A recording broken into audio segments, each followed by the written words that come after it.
What is going on, everyone? How are you all today? Yes, I'm a little more awake today than yesterday, although I did take another nap. I don't understand what's going on with my sleep schedule, but I will figure it out eventually. Don't worry, I'll get it figured out. I have to be awake all night anyway because I'm joining Nick Ricada later on tonight. But for now, I've got the legendary energy in the house tonight. Anomaly, welcome back to the show. How are you, sir? Thanks for having me. Appreciate it. It's been a while. Been like over a year, I think. It was like early 21, I think you joined the show. Right. Yeah, definitely. Thanks for having So me. you've been very outspoken about a bunch of different things this week. Wow, who am I kidding? It always. So, you're very outspoken about pretty much anything you talk about and very well articulated points that you bring. And obviously everyone's talking about this Kanye West Tim Pool thing, and we're gonna get into that in a little bit because I really the points that you were making were very just right on point because everyone's like picking a side and just planting their boots in the ground and not discussing it. They're just like, I'm right, no, I'm right, and I got some hate from joining Chrissy Mayer yesterday. And I joined her, and I was basically I actually sent her the video that you made where you kind of cross-referenced, or you clipped a couple things, like when Tim said, "Oh, well, you'll get the black vote." And he's like, "Why? Because I'm black?" And Tim's Right. like, "Oh, no, for many reasons. But yeah, because you're black." And it's like, dude, like, so I really like what you have to say about it, but before we get into that, um, I do want to say shadow band. All my friends are shadow band. Fire song. Thank That you. Appreciate it. so good. I don't know if you guys know this guy is a rapper, and it's quality work. Thanks. Yeah, we're trying to make real music for real people, without getting too big of a tangent. I saw Pusha T like condemn Kanye's bigotry yesterday, and Oh Pusha yeah, T he raps about cocaine all the time. Where it's just like funny. It's like, dude, you're not like Mother Teresa. So we right. try to make music that we want to listen to about topics that affect us, like getting shadow banned. Man, the amount of people that I see with that just are blatant hypocrites about the stupidest things. It's like you're acting all high, like the high and mighty vibe. It's just like, oh god, when you're acting high and mighty, especially when it's so blatantly obvious that you're not someone anyone should look up to, or you're out there sinning yourself. Like everyone's a sinner. Like, I don't know. It's a silly situation that happens way too much, and no one seems to point that out. Well, I shouldn't say no one because I got you sitting next to me right now. So Yeah, I'm clearly, excited to talk about it. I won't jump into it, but I have definitely a few interesting angles, I think. I know. I all right. So before I get into that, I kind of want to talk about this whole Balenciaga uh, kids being caught up in all these different circles everywhere, which is absolutely insane. It seems to be everyone's focus, drag queen story hour, all the teachers that are being uh, exposed by libs of TikTok. Then we got this Department of Homeland Security, or I'm sorry, DHS versus Project Veritas drop that just happened. And it seems to be everything is getting exposed, and I'm all here for it because I want it to end, and I think it's ridiculous. I know you were just live earlier today talking about Balenciaga, Well, and yeah, go yeah, ahead. kids is a deep topic for a lot of people because they're vulnerable, young. Yep. People have them. It's perhaps more evil than anything you could do. Someone take advantage of someone that isn't even grown enough to know what's going on. So it is interesting how all these things are kind of hitting at the same time. Yep. And shout out to Eliza Blue because she has been basically on the front lines trying to end this kind of stuff, and also Elon Musk because he has been getting attacked by Forbes, or was it Forbes or um Reuters. I don't know, one of these sites. They're like, "Oh man, Elon Musk, goes takes over Twitter and like the CP problem has gotten worse, or actually maybe he ended the hashtags that they were using to sell the stuff, share the stuff. So he's actually it's his priority to get rid of the shit on the platform, which is amazing. So shout out to Elon for that as well. But let's look into this article. This is from Project Veritas. Sorry, I didn't share it yet. Here we go. This is their new drop exposing the government, admitting that children are being pimped by sponsors, trafficked kids, like from Guatemala and like coming over the border and just being, sent to whoever. So here's the title: U.S. Department of Health and Human Services whistleblower reveals tax dollars spent to put children in the hands of criminals. Says government is complicit because we don't get sued by traffickers. Migrant child, my female sponsor would pimp me to men. This is disgusting.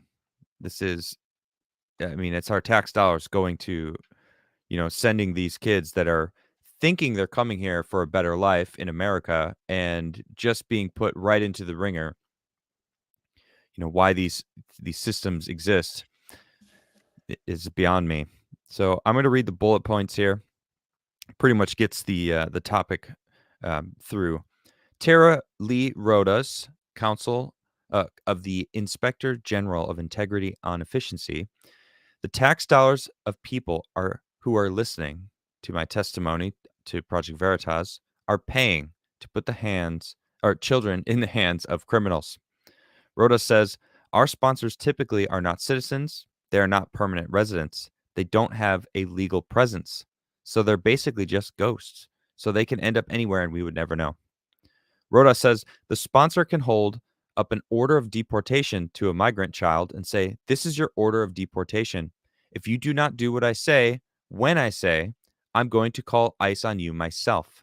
We are paying to put children in the hands of criminals. So they're using our doctrine, or like our things that we have set up to get people that are here illegally out, like the remain in Mexico only. I don't know if did Biden get rid of that? I think he got rid of the remain in Mexico order. Pretty sure he did. So that's pretty sad. Rhoda says, I said to the Commander Center executives, we are getting ready to send another child to Austin, Texas. And they said, Tara, I think you need to understand that we only get sued if we keep kids in care too long. We don't get sued by traffickers. Are you clear? We don't get sued by traffickers. So that was the answer of the United States federal government. HHS did not want this information to get out. So they don't even care. They just want to get these kids out of their hands. Who cares? Who cares where they're going? Just get them out of here because we can get sued if they're here too long. So, what I see there is the health and mental state of these children don't even matter to the people in charge. They're just trying to get these kids out of their cages, I guess, because they're who built the cages, Joe? Every time I hear cages, I hear his voice. They knew I had made protected disclosures, and they retaliated against me as a whistleblower and had me kicked off the site so I can no longer research the cases. Well, that's not surprising, is it? That's what happens to everyone who tries to go against the narrative. This is from a migrant female child. An aunt sponsored me, but she kicked me out of her house. She was pimping me, and I didn't like that. She would pimp me to men. So this is what's happening to these kids. She said she escaped one night, and she told her aunt, I'm going to the laundromat. And then the aunt went to the laundromat, and she just called immigration. So she's trying to find her way out. So these kids are coming here thinking they are going to have a better life because it's America, and they actually have freedom, and they probably have jobs that pay significantly more, even if it's minimum wage. It doesn't matter. I mean, the quality of life in America is so much better than a lot of places in the world. And it's sad that a lot of people in America think America's shit. I think that's rich. It's a pretty amazing spot if you ask me. What do you think about all this? I think political correctness comes at a cost. That's why I'm so against it. So at the border, Mm, everything's racist, everything's this and that. Even liberal Huffington Post years ago published a study that said majority of women across the border are getting raped or sexually exploited. I think it was upwards of like 80%. They found this a liberal organization. So when you talk about border security, it's not just oh you hate the people on the other side. It's if you allow hundreds of thousands of people to come across this way, women are going to get sexually exploited. There's human trafficking, there's child trafficking. So now, when it comes to the kids with the cages, when they get to the country, first of all, like I think you were referring to, they were built during the Obama administration, but they tried to yep. smear Trump and it fell apart when people realized those pictures they were using were from, I think, 2014 or so. Yeah. But then, even with that, I understand it's a good narrative to say it's their fault, but really, I mean, they could have had better facilities, and I think maybe they found the worst facility and put a spotlight on it. But the separation thing was not to hurt people, it was to make sure they don't get in the hands of a human trafficker. A lot of these kids come across with coyotes and traffickers that don't like them, they're not their family, and they could rape children. So now you're putting them back together to be politically correct, but now a lot of these kids aren't even coming across with their parents. I think, once again, a majority aren't. And now when they get to the country, these people are so overwhelmed, especially because, like you said, Biden changed the law. They're so overwhelmed that they don't even have enough facilities for them, or they don't even know what to do. So they probably are just handing them off, and it's like the humanity's gone. And with the Penn State case a year ago, where there were people being taken advantage of, they do it a lot of times to kids who are in orphan homes.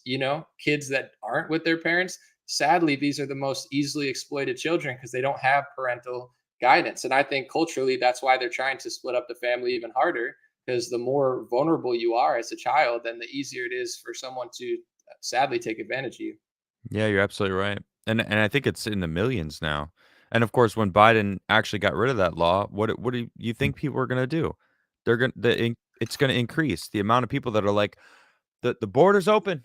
All right, let's go. Like, let's send everyone we can. Let's, Right. so if it's 10%, if it's 30%, whatever the percentage of people that actually come that end up being trafficked instead of arriving in America thinking they're gonna have a good life, that's just gonna increase. Right. It's not hundreds of thousands, it's million. It's like 2 million people or something over the past year. I don't know the exact number, but last I heard it was at least 1 million. And the Um, places they're coming from is bizarre. I talked to Jorge Ventura. They're coming mhm, from foreign countries that aren't even close. All these people that are so concerned with the Russia-Ukraine war and all these people they don't like, fascists. Some of the people at the border are from countries you would not even believe. So it's a security breach for multiple reasons. Like I think he said he saw maybe like near 100 countries, or maybe it was like 50, 60 countries. It's not just Mexico anymore. It's a lot of strange places because it's just open season for these people. yeah. Well, speaking of him, not to mention the fentanyl, he told me about all the fentanyl that's coming across the border as well. Right. Who knows? Maybe these kids are packing fentanyl because they're told like we won't take you unless you like carry this backpack or something. Who knows? So this is a serious problem. So shout out to Project Veritas for exposing this stuff. And I just wanted to talk about that because Project Veritas dropped that today. But let's get into the meat of what I wanted to bring you on today. You've made a lot of really good points, and it's something that I want to talk about. It's not necessarily Kanye. It's not necessarily the Tim Pool versus Kanye thing. What I really wanted to, what you were calling out, is the hypocrisy of these people that use these blanket terms for identity politics. Uh, you know, all white people are Antifa, something that Tim said.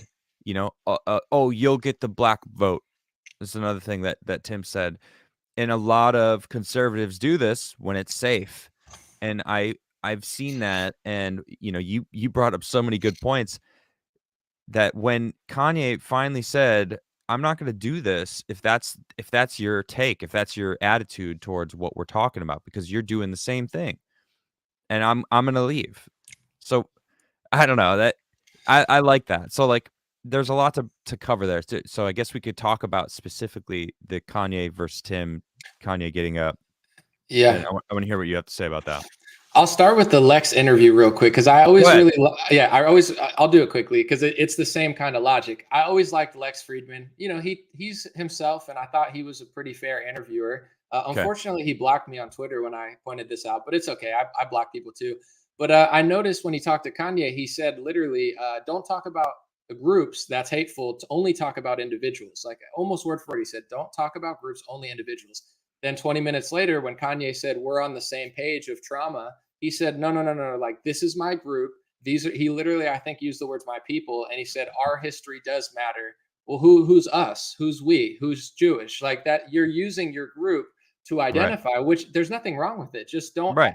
don't say it's hateful to talk about groups just because that specific narrative you don't want to hear. And Tim, he literally said in the interview, Ye said, you know, I'm not going to do another Lex Friedman because that was Tim and I think Luke's kind of thing was only talk about individuals, don't talk about groups. But then later in the podcast, he said white people are in Antifa.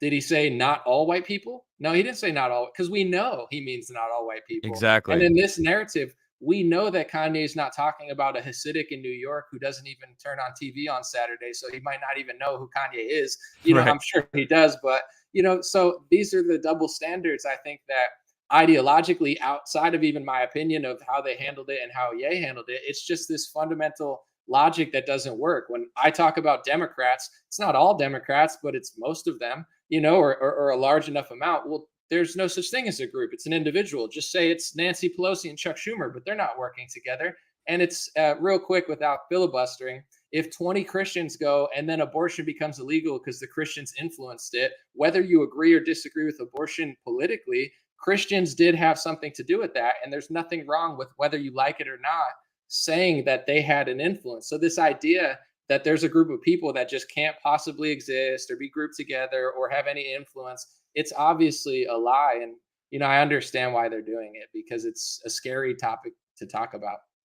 You also pointed out something really interesting in your videos about how the definition of anti-Semitism has been changed and written into law by Trump and was it Obama who also DeSantis, DeSantis. Okay, so yeah, right. You were covering Trump and DeSantis both signed off on this right? this change.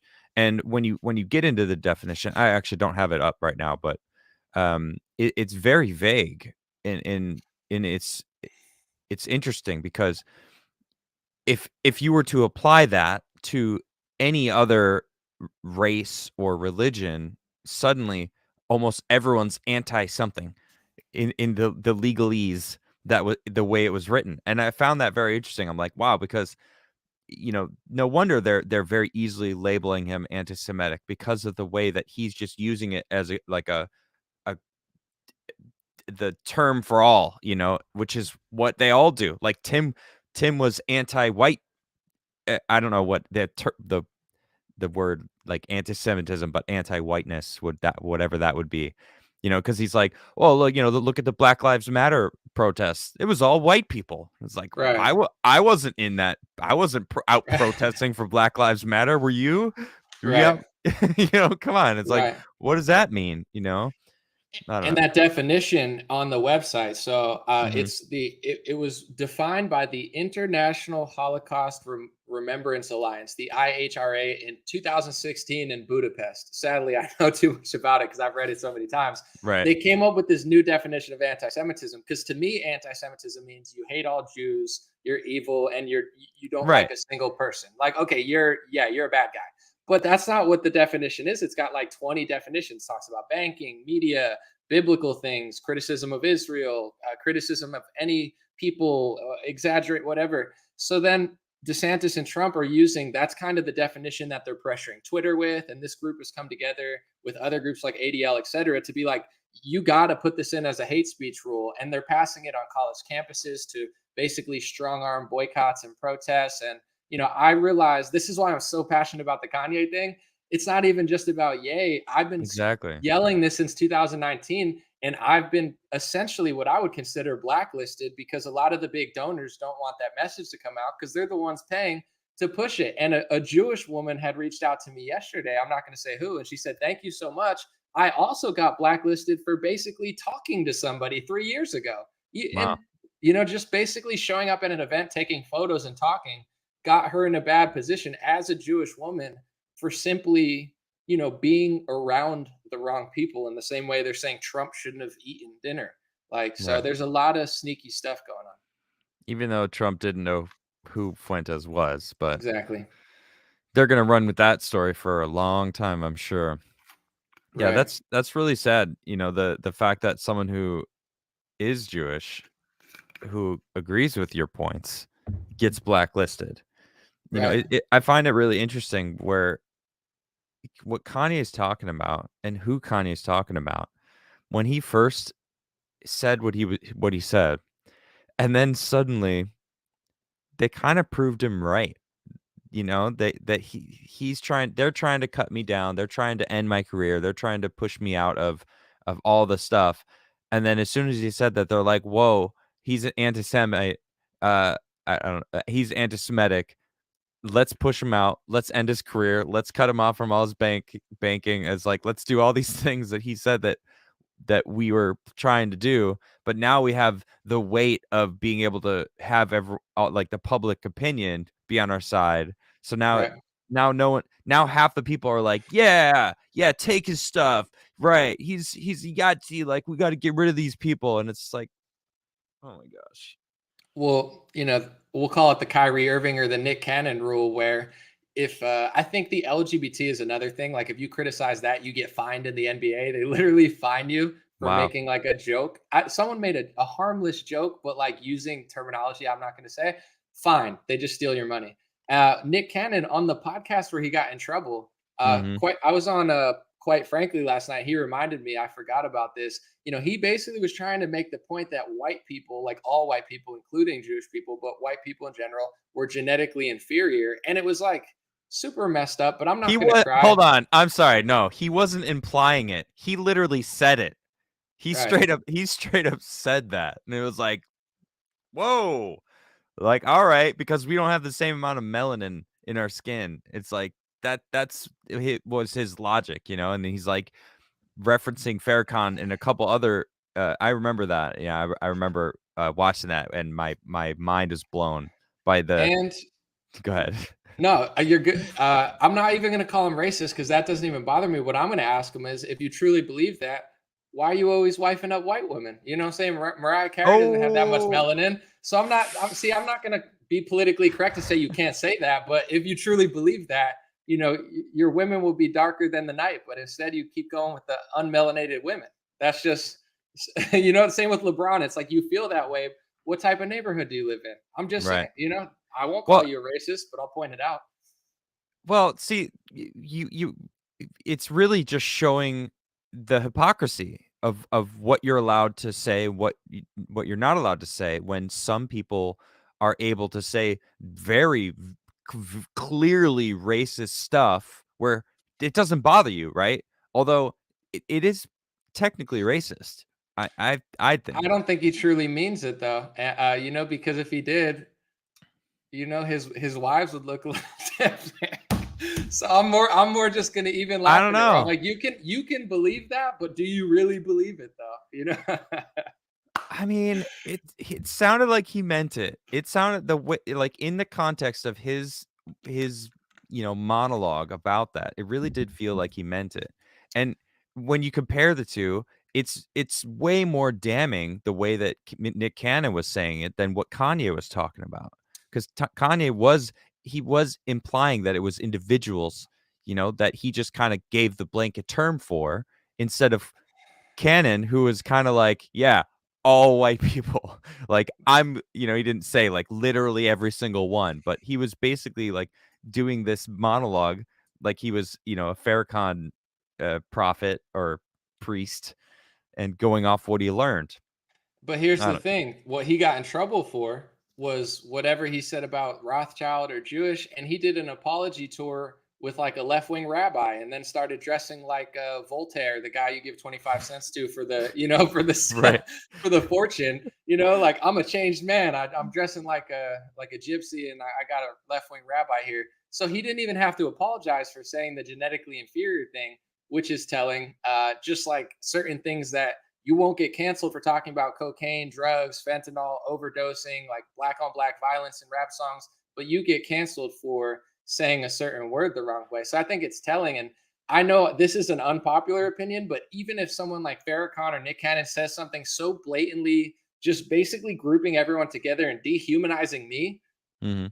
I'm not even tripping because I don't think they even Farrakhan, like he's partly white. He actually has a little bit of white in him. So it's just like I know that it's not right and it's not fair, but I don't believe them enough. And I feel like the solution to that even is not even saying you can't say that, but more like, do you really believe it? Because you seem to love the Caucasian mommies. That's all I'm saying.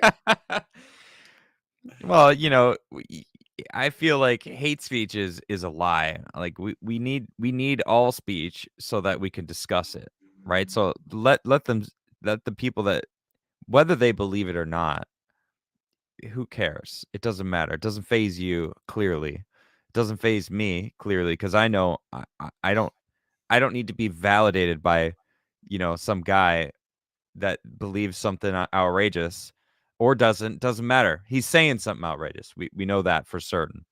There might be people that will take it in stride, and some people that will suddenly start hating all white people, including us, and just because we're white. So it's like we need to be able to discuss it. So like you and I, we're talking about it right now, and it's like I like the idea. Like they probably don't even really believe it. They're probably talking about the assholes that happen to be white that have been controlling their lives personally, right? That the people that like how Kanye is talking about a select group of people that are trying to control his life, and they happen to be the same religion. Um, Yeah, Go and ahead. I think they're being fake to an extent. So, like for example, I'm okay with black activism, black business, Black Lives Matter, whatever you want to do. I'm not going to trip about it. That you can feel how you want to feel. If you love your own people more, that's on you. But all I ask is, are you really being honest? Like for example, with BLM, I just saw a Wall Street Journal thing come out about gun violence, and in the black community it was way higher than in Hispanic and white, and most of the deaths are black people. So I'm not saying that any group has everything going for them and they don't get mad at each other. But this idea that everything's so unified, it's all for the television and the sports leagues. Because when you go to a lot of these communities, not all of them, but some, the last thing there is unity. And while they might be pretending to think that and I'm not saying everyone feels this way, but oh, I'm inferior because of this or that. If that's the case, then what's going on here? Because the amount of times that in these cities that you're killing your own race is astronomical. The unity's really not there. So LeBron and people like Nick Cannon, it's all like that, but they don't want to address the real issue, and that's why the issue keeps continuing because they don't want to address the issue in their own community, and they want to act like it's not happening, and that's the whole reason it continues. So I think there's a lot of problems in certain areas, and if he wants to lie to himself and lie to the camera and say that and believe it, to me, it's more of a cop out to you know just like another group doing it. There's pros and cons on average of everything in this world when you look at nationalities, etc. But if that makes you feel like you're better by saying it, I don't think he really believes himself. So I think pointing out the hypocrisy and the deception is a good way to go. Because even though using a word racist is easy, it's like that word's so overused. It's almost just like prove it then. Explain why. Right, but no one can. No one wants it. It's so shallow. Like everything seems so shallow. The more I learn about everything, the more I just see everyone wants to stay on the surface where it's very easy. You don't have to explain why. You could just attach that blanket term. Oh, it's racist. Well, why? Oh, well, it's racist. That's it. I don't want to be a part of it because it's racist. So I'm not gonna touch it. And the other half of the people are like, well, I would say half the people don't have the ability to go past, down past the shallow surface of a subject. The other half don't want to do it because they risk f- being cut off from their monetary abilities to, on YouTube or on television, their networks or whatever. If they go outside the narrative, I mean, we've seen it many times where someone will start speaking up and just get cut off from stuff, and that's really sad. So no one wants to go past that surface level because it's a risk. Right. I think in Hollywood, you don't wear a red MAGA hat, right? You don't say you're conservative or Republican. If Mhm. if you're a Christian, you better be a left wing one. You don't criticize the gays and you don't criticize the Jays. Now, it's like there's rules to like levels. And with the Mhm. Kyrie Yay thing, I felt like as someone, I think like yourself, I don't really have a victim card. There's not. I Right. guess I could like cling on to my little my Hispanic part and cry or something, but even Hispanics don't get that much. But in general, like you're seeing the black and the Jewish kind of like clash, and it's like, Kanye's like, I can say whatever I want. I took the mic from Taylor Swift. I said George Bush doesn't care about black people. I've been Right. talking trash for years, and then it's like, no. So it's a victim card clash happening before our eyes, and I feel like I'm just sitting watching popcorn. I'm like, I don't have one, so good luck. I wish you Right. both luck. I don't know. I feel like the Kanye thing, it's more of like um two tectonic plates and one is underneath the other. That's kind of the vibe I'm getting from the whole Kanye thing. It's kind of exposing that one victim card is worth a little bit more. One's like the black card. Not Yeah, not but it's not for the on the black side, unfortunately for them. right. It's not worth as much, clearly. And I don't know. even with like, yeah, with rap and NBA, in the NBA, they've done a lot of stuff. I mean, you probably will get in less trouble if you committed like an actual crime than Kyrie did for sharing an Amazon link. And Amazon didn't get in trouble because they're partnering or already partnered with the NBA. Every rapper, I'm not going to say every rapper because there's a lot of great ones, but no one cares if you rap about murder. If you literally commit a crime like the baby, he got in less trouble than when he criticized the LGBTs. Like the hierarchy is hilarious. So they don't, and this is something Kanye pointed out. Maybe not in the most politically correct way, but Trump, Roseanne Barr, these are not politically correct people. Like, so stop acting like they should be. But Yeah. he pointed out how there's record executives profiting, making millions of dollars off of culture and music that's harming his ethnic group, but somehow that's okay because it's like done in a way where no one's saying anything too edgy. And this is why conservatives are supposed to understand free speech and, like the idea of cancel culture and political correctness. This is what everyone pretends to understand, but it goes out the window for this topic for sure. How do we instill this in people's minds? How do we crack this egg? Because it feels like everyone's trying to do this. I can't have this conversation. Or nope, no, no, we're probably considered racist to these people already, which I know that I'm not, and I know that you're not. I mean, I've followed you long enough to know that you're rather open and honest about everything you feel, and it's like I haven't seen a single bit of hate in you. Right. So how do we get to the people that hear even just this conversation, which to me, I feel like this is rather light. This is rather, we're kind of just observing the whole situation and just commenting on it, right?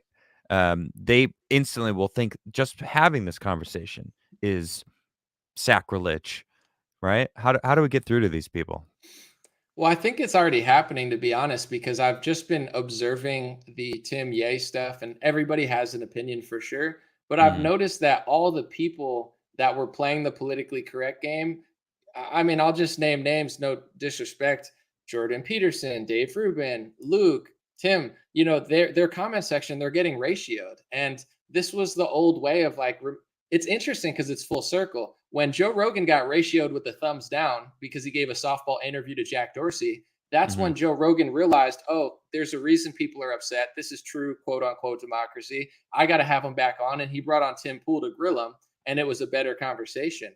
Now I think a lot of people are trying to ignore the ratio. And here's the thing: you don't have to agree, and you could go walk through fire sometimes, but it's worth considering why everyone's ratioing. It's because a lot of these people have made a living saying no safe spaces. I don't believe in hate speech. Cancel culture is bad. Yet when they're semi challenged racially in a way that they haven't heard before, they go quick to the word racist, anti Semitic, hate speech, and then even going so far to try to condemn Donald Trump, the most pro Israel president probably ever, who passed literally speech laws that go in favor of that topic, who literally, it's confirmed from both sides now, didn't know Nick Fuentes is going to be there. Is that not the ultimate form of cancel culture? What if you have a liberal friend from high school that has a bad channel I don't like? Am I going to blacklist you from the whole movement because you ate dinner with them? Like this, it's pointing out the hypocrisy. And to be honest, I think the internal revolution is here where everybody realizes what's going on. And I want to say this just real quick. The reason a lot of people are gatekeeping this is because of money and fear. There's a lot of money going into things, telling people not to say this on the high scales, and on the low scale, people are afraid, just like you said, of being called racist or anti-Semitic, and people are afraid of other people that they know have some sort of power and influence in the right perceiving them as that way. I mean, to Tim's credit, they even tried to get him to not do the interview. You saw all these people saying, left wing and right wing, saying, how dare him even have the conversation? So, it was a risk even trying to have it in the first place. And that just shows how far this country's fallen, that a literal debate is a problem just to be had. That's a sad reality when people are too afraid to speak out and are being told not to do things because I mean civil discourse, conversations are how we're going to get out of here. Like when you have someone like Farrakhan, like you said, it was like I want him to be saying whatever he wants to say, but the to be able to have that, we gotta be able to talk about it. All right. Well, like, what is he saying? Why is he saying it? And how does it affect us? And is it affecting us? And let's find out who the real racists are and discuss what racism really is. And without those conversations, people get their information from less sources, and the less sources there are, the more easier it is to control what people are thinking, what people are talking about, right? So it's like bringing it back to only being 3 TV channels back, in the 60s or whatever, where people got all their information from was the radio and the TV station. And there was only 3 TV stations and like 10 radio stations and like 1 newspaper. So it's like that's pretty easy to control. Now we've got the internet where, it's I don't want to say democracy because I don't like democracy, but there is something to be said about everyone coming together, being a part of the conversation, which is pretty amazing. I love that.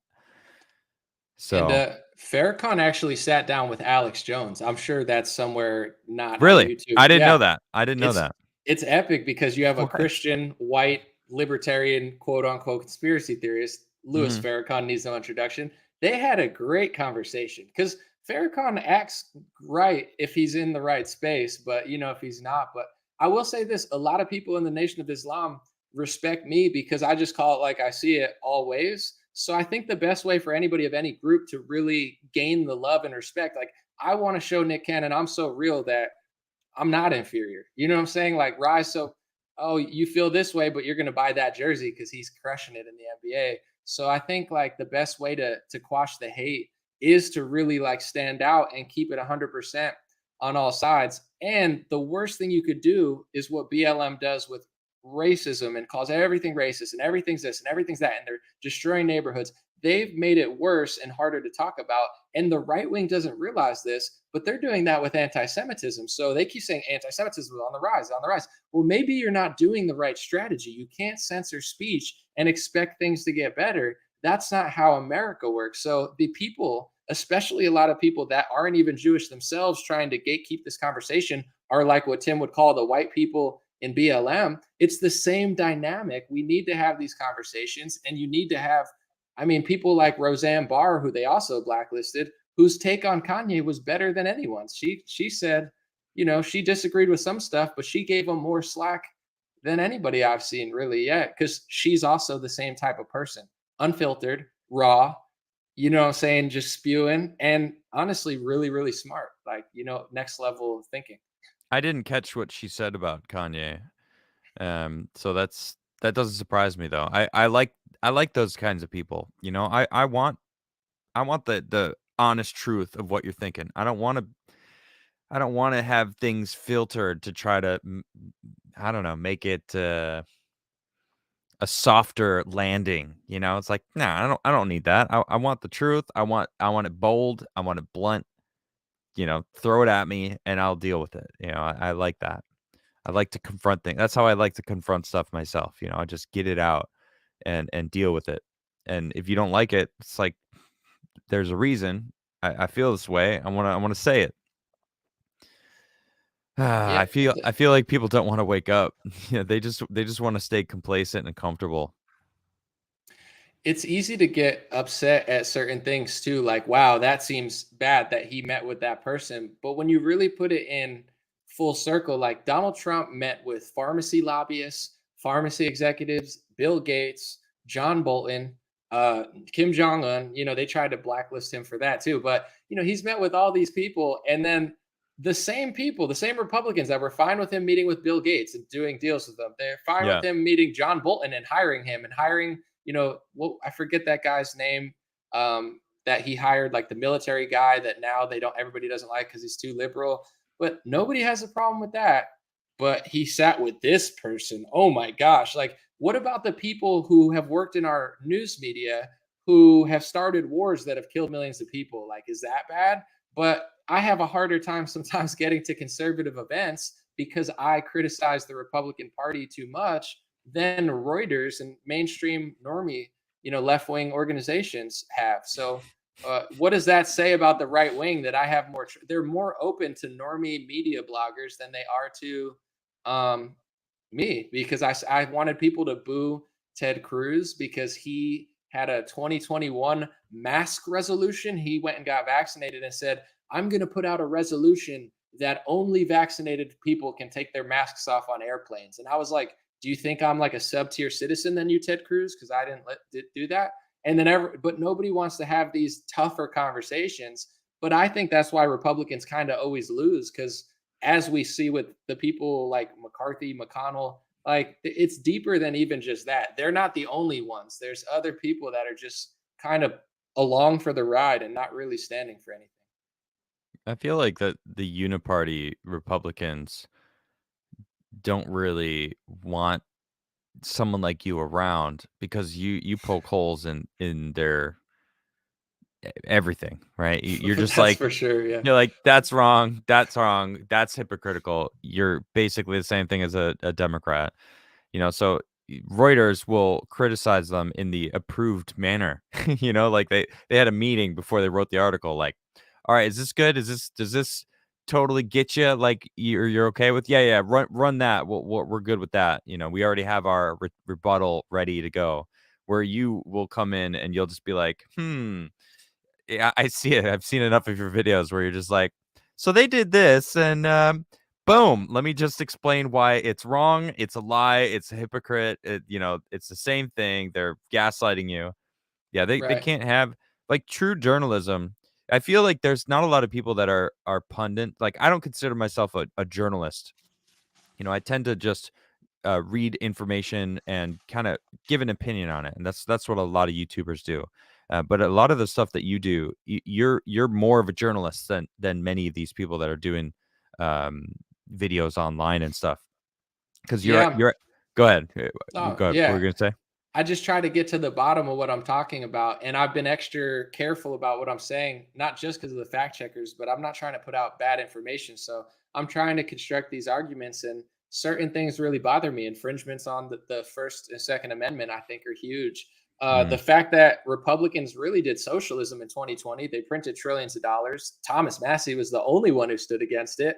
And then I raise my hand and say it's kind of socialist to print $6 trillion and hand out universal basic income to everybody, and everyone gets mad at me. And that's when I realized that it's not just liberals under a spell. They're mm. under a special spell, and we still haven't figured out how it's that bad. But like, also the right is under this spell, and I believe it's because this is why I could talk about race and anything Jewish. I'm not a hateful person, but when you hate the other side, you hate the left, you hate the right, you become illogical because you just want to win. Or if you love money and power so much and you love your position, that if they infringe on the First Amendment, but you've decided it's too difficult to talk about because you don't want to lose an opportunity, you're no longer really a patriot. You're a gatekeeper or just another guy that's better than Don Lemon, allegedly. Well, yeah. Well said. That really describes what's going on a lot. Everyone just wants their side to win instead of realizing that we're all humans and don't you want all of us to win? Like can't we get to that point where it's like, all right, how do we allow everyone to win? Because the way that everything's divided and everything is divided depending on like your skin color, your sexual orientation, where you're from, what kind of job you've got, like who your family is, like name something and that they'll try to put you in a box for that and then divide that box into different boxes within that box to just keep everyone so divided. And they don't want us to have that kind of mentality where it's like, well, let me look deeper. Let me look past that and see, who this person on the other side. Because then we might realize, like, oh, you're actually not so bad. Like we actually, oh, Farrakhan can sit down with Alex Jones and have a Dude. have a have a nice conversation. Like, how does that make sense? Because I thought Farrakhan hated white people, that he was, he thought he was superior. It's like here they're having a nice solid conversation. It's like that doesn't make sense. It doesn't compute. Right. One of my favorite interviews of all time. And this is not a cosign for everything he said. I'm not racially, religiously, or even politically in the same category as him. So this is not a cosign. But one of my favorite interviews is Farrakhan on CNN with Mike Wallace. It was after he did the Million Man March.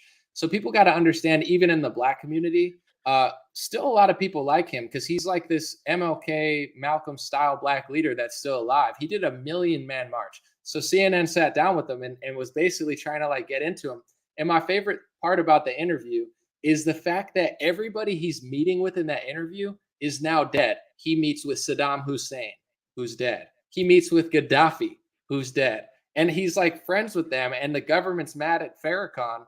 And it's just crazy. They call him out for being racist, anti Semitic. And there are some, in my perspective, questionable things that were going on. They're doing these like mock trials and stuff. It's just fascinating because it's like a time capsule from when the leaders that America wanted to basically kill and did kill were Mhm. still alive, and Farrakhan's out there. I guess apparently Gaddafi said he would give Farrakhan billions of dollars. Like, so it's a wild time capsule if you could ever find that interview. When was that interview done? 96 or in the 1990s for sure. Wow.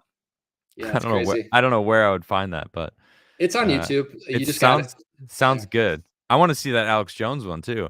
That's a good one too. Yeah. It's pretty crazy because it's just like they're both crazy characters, but they both are on their best behavior. It's almost like they out crazied each other. So they like, it's like two lions, and you're like, if one of them's weaker, but Alex, he has like the energy of like 7,000 people. You know what I'm saying? He's 3 hour stream. He doesn't slow down for a second. That guy's, Mhm.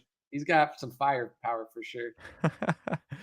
All right, I want to read some of these Rumble rants so I can. I know there's going to be a lot of questions for us. Julian says, "Listen to the way to jacked for the gulag early in the morning to get hyped for the day.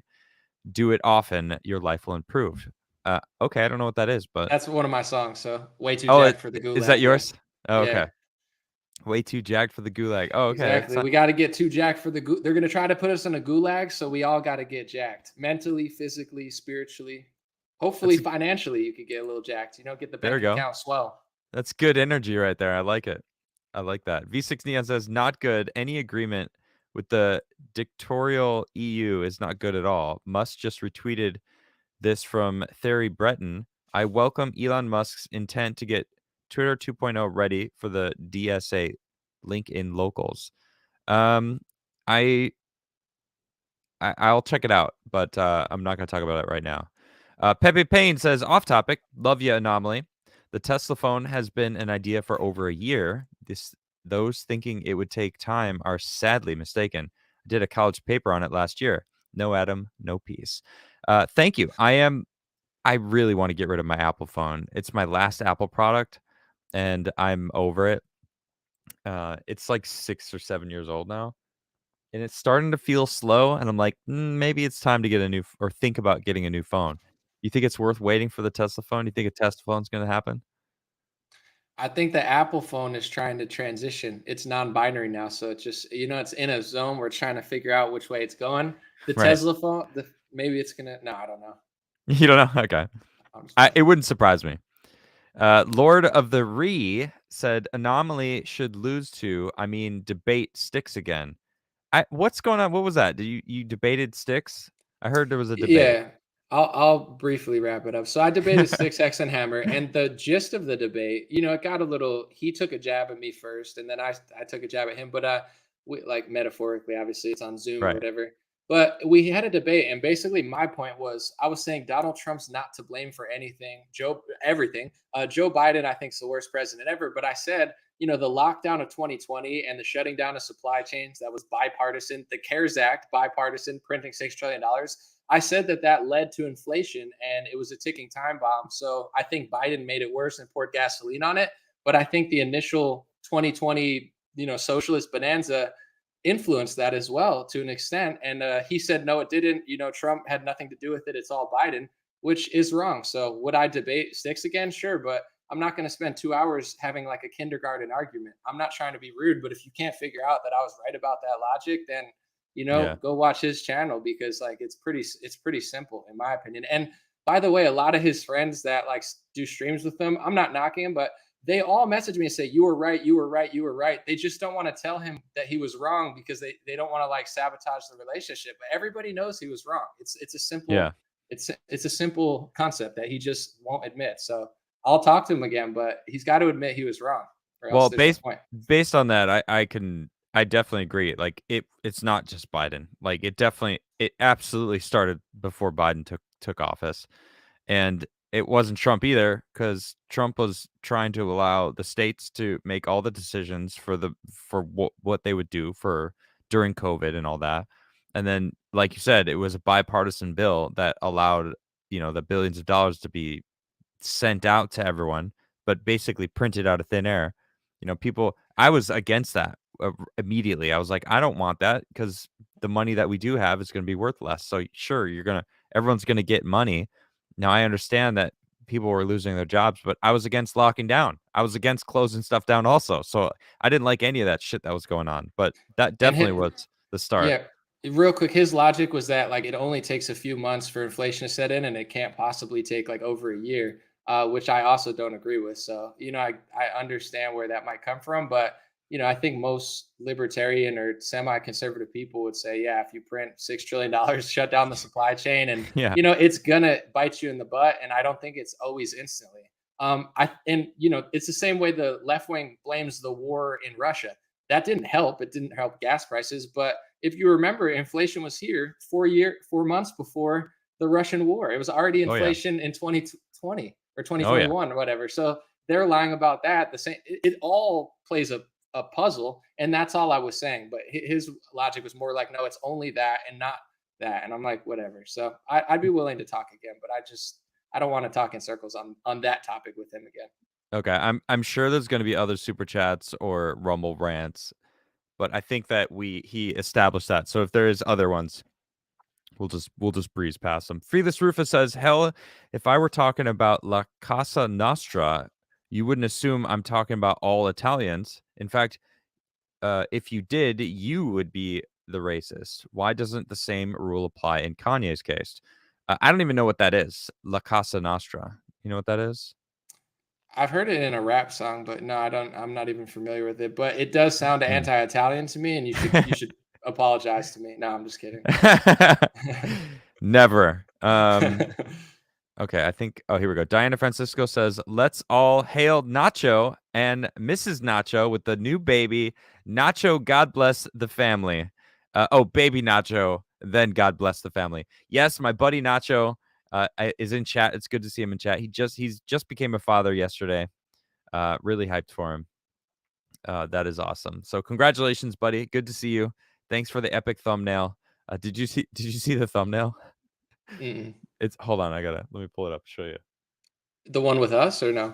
Yeah, yeah, yeah. Oh, It's I did see it. Yeah, it was oh, really you good. did. He made it. Yeah, Yeah. I Yeah, did he see it. busted that out earlier. I was like, "Oh, that's good." Although it's kinda looks like you're like the good angel. sitting on the shoulder. You're wearing your white suit, you're sitting on the chair, the throne, and then I'm over there like, I got it's from my Chanel job that I did, and I'm like got the flames. I'm like, it kind of looks like I'm like the devil on the shoulder, and Anomaly's like the angel on the shoulder. That's the Uh, message I got from the whole live stream. That's not the vibe you got. No, I'm just kidding. I'm just hey, if that's it a, works, it works. no, I'm kidding. Western Body says, "Hello, good row, see you, and Anomaly." Oh, good to see you. I see. Cool. What's up, Western? Thank you. Honest Jerk says, "Hey Adam, first super chat to you, and you rock. Also, Anomaly, when are you gonna debate Sticks again? Clank." Well, he said he's down for whenever. Ryan says, "How much?"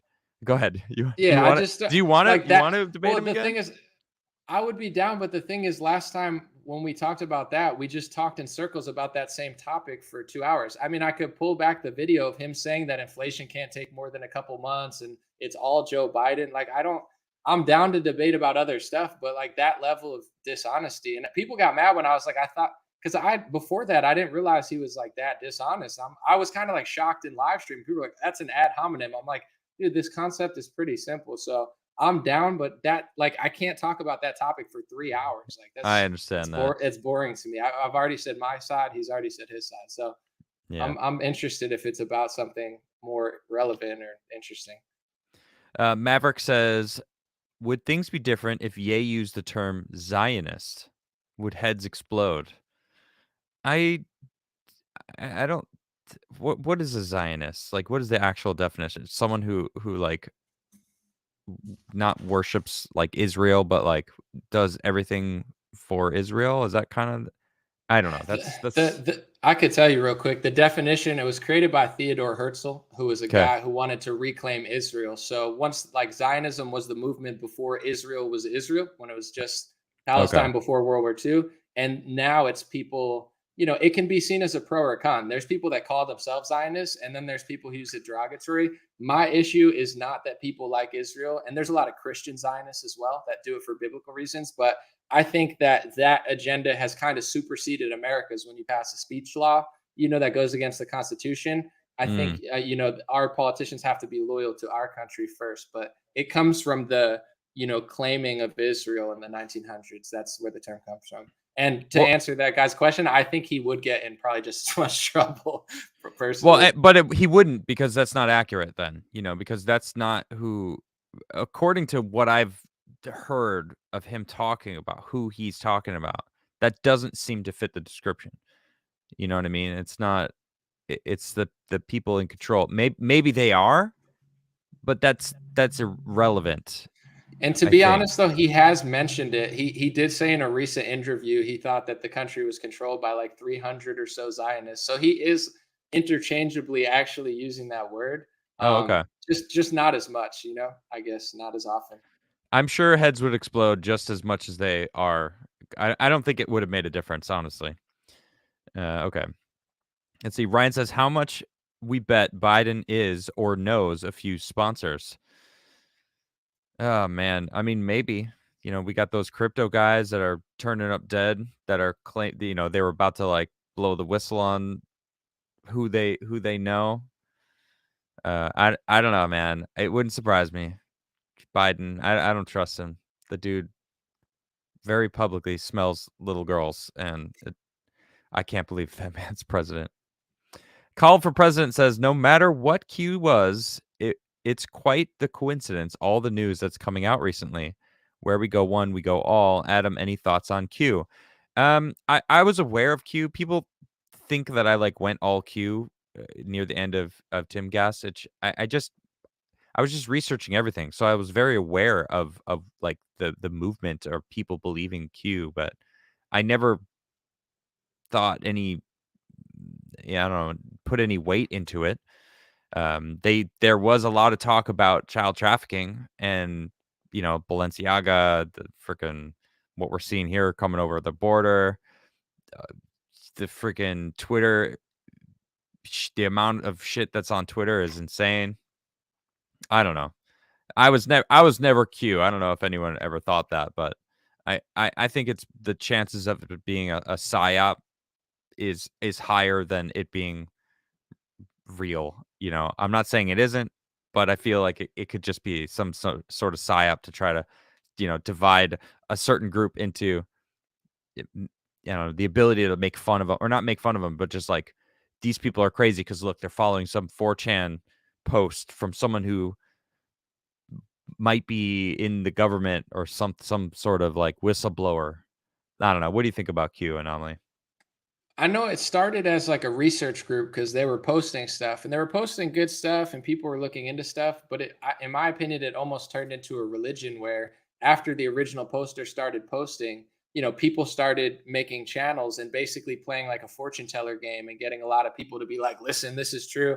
And they've, in my opinion, kind of idolized Trump to the extent of if he did something that perhaps like was big pharma, instead of being like, hey, I like Trump, but I don't agree with that, it would be like, oh, he's got a secret thing for that. So I think on one hand, some of the stuff in it's valid. I think a lot of the influencers who push it have become like super narcissistic and like leaders of I'm just playing this game. And I think the media uses it to shut down conversation, even about Balenciaga. They're like, oh, so it's been brainwashed. It's been used to brainwash left wing normies into thinking there is no, you know, pedo things going on. And I Right. think in the right, it's kind of scrambled people's brains. And all I'll say is like if you call everything a racist, nothing's doesn't matter anymore. Where when you're doing reporting on this stuff, you don't want to play this game of like if you're saying what I agree with, I agree. But if Trump says something I disagree with, it must be a secret code that only I can under like it gets a little dodgy in my opinion, but that's Yeah. my gist.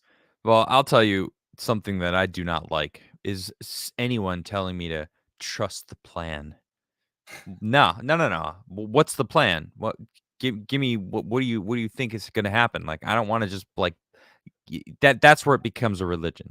Trust, Right. give faith to what we're going to be doing. It's like, well, how about no? How about you tell me what your plans are, because that's really what I would like to do. I, So I want to say real quick too, when I was pretty early, not the earliest, but on the lockdown, being like, yo, this is bad, even though Trump's kind of doing it, like, he was agreeing with it for a while. Republican states were shut down. I was doing reporting on why it was bad, why Sweden isn't as bad as they're saying, because Trump was saying Sweden was bad. Media, I was like, they're going the right way by not locking down because of the Constitution.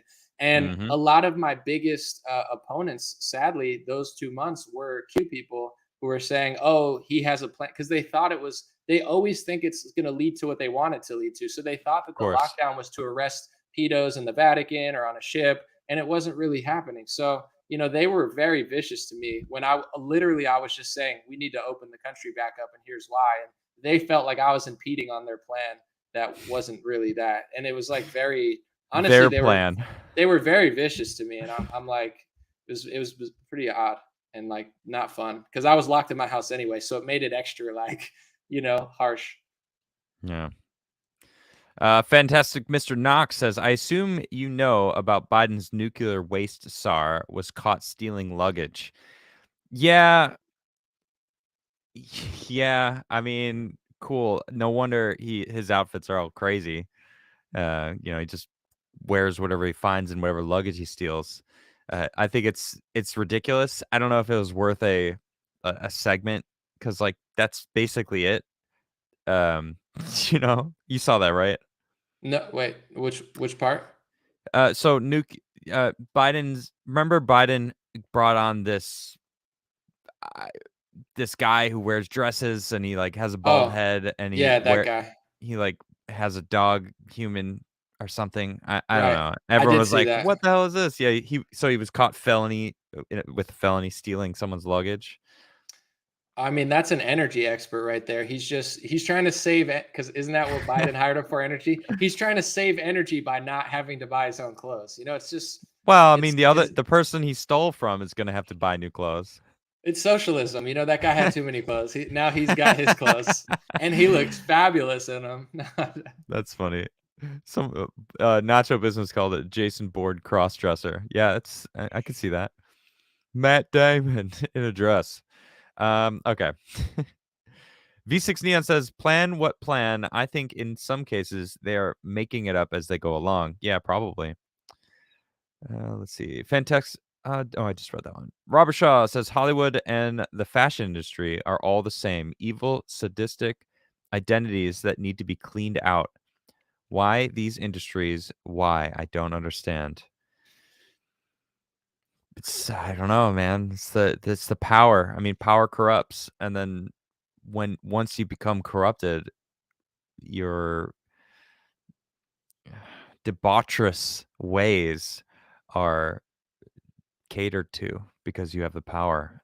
So I feel like every human being has the ability to be evil, and it's the ability to rise above that evil which makes you a good person. And, Once you and knowing that, go ahead. once you blacklist like every conservative libertarian or like halfway honest person because you don't like them, you're going to make worse decisions too. It would be like if you're a MMA fighter and you fire all your trainers and just hire like McDonald's representatives, like, so they're making all these bad decisions now because anybody halfway decent has been eliminated either via vaccine mandate, Trump Hmm. worship, or support, like, so they're left with no conservatives or anybody to at least be like, dude, that's probably not a good idea. Like everyone's like, that's a great idea. Like, let's eat McDonald's and put out this BDSM campaign. I mean, that's how. And don't I look fabulous in the jacket I just stole from your luggage? Like they're just surrounded by people making horrible choices. Oh man, so true. Don't hire McDonald's as your trainer, people. All right, it's not a good idea.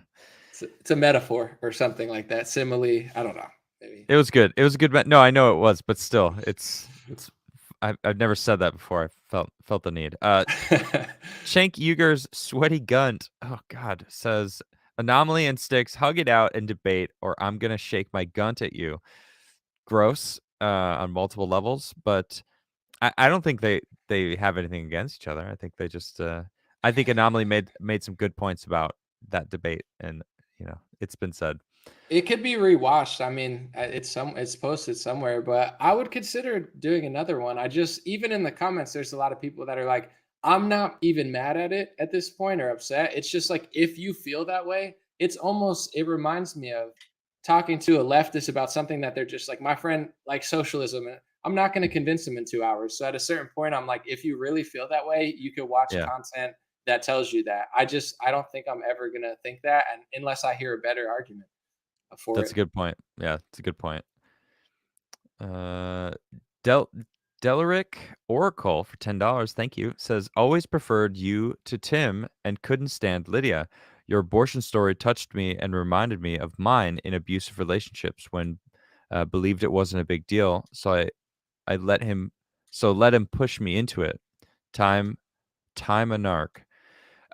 Well, thank you, and thank you, and I'm sorry that you had to go through that. It's not an easy situation, especially something that you have to live with for the rest of your life. So, my thoughts go out to you. Ryan says, if we send a drone to a caravan, they'll stop coming. I don't know about that. I think people are rushing over the border. And when asked, Savannah Hernandez was down there talking to a lot of them. This was 6 months ago, and I remember her asking, like, "Why did you choose to come now?" And 8 out of 10 people were saying, "Well, Biden, Biden opened the border. Like it's we're allowed to come because of Biden." It's like, so thanks, Biden. Mm. Sebastian Monroe says, as always, sending love. Spin that UFO. Yes, I heard Tim actually reference this UFO for the first time, maybe ever. And I used to make fun of him for buying stuff from Instagram ads. I think anyone who buys stuff from Instagram ads are suckers. I call everyone a sucker. Like, they got you. The algorithm got you. You bought something off the internet because the algorithm shoved it in your face, and you were like, "Ooh, that looks like something I'd buy." Yeah, that's what the algorithm does. And shout out to Ian Carlson who was saying that I have the original in my house. VBDC, Venice Beach Dub Club for 10. Thank you. Says, make sure you check out Fundemic by Anomaly and yours truly. Oh, you did a crossover with Venice Beach Dub Club? Yes, sir. Oh, cool. I didn't know that. I definitely got to check that out. So, I ate Thanksgiving with him too.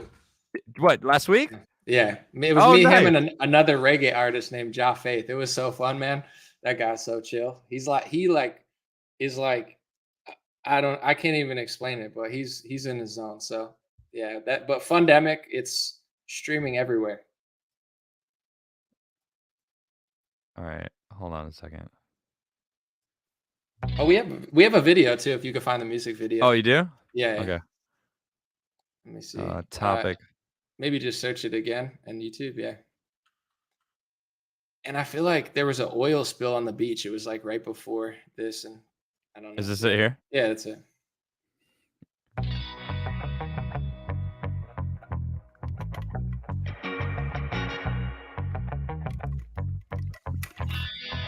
Nice. Hey, hey, hey, hey, hey, hey, hey, hey, hey, hey, hey. Yes, I. Yes, I.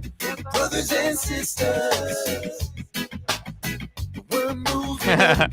I'll be going higher and higher. I fly like a pilot, and no, like the violence, I'm wildin' on fire. Baby, don't worry.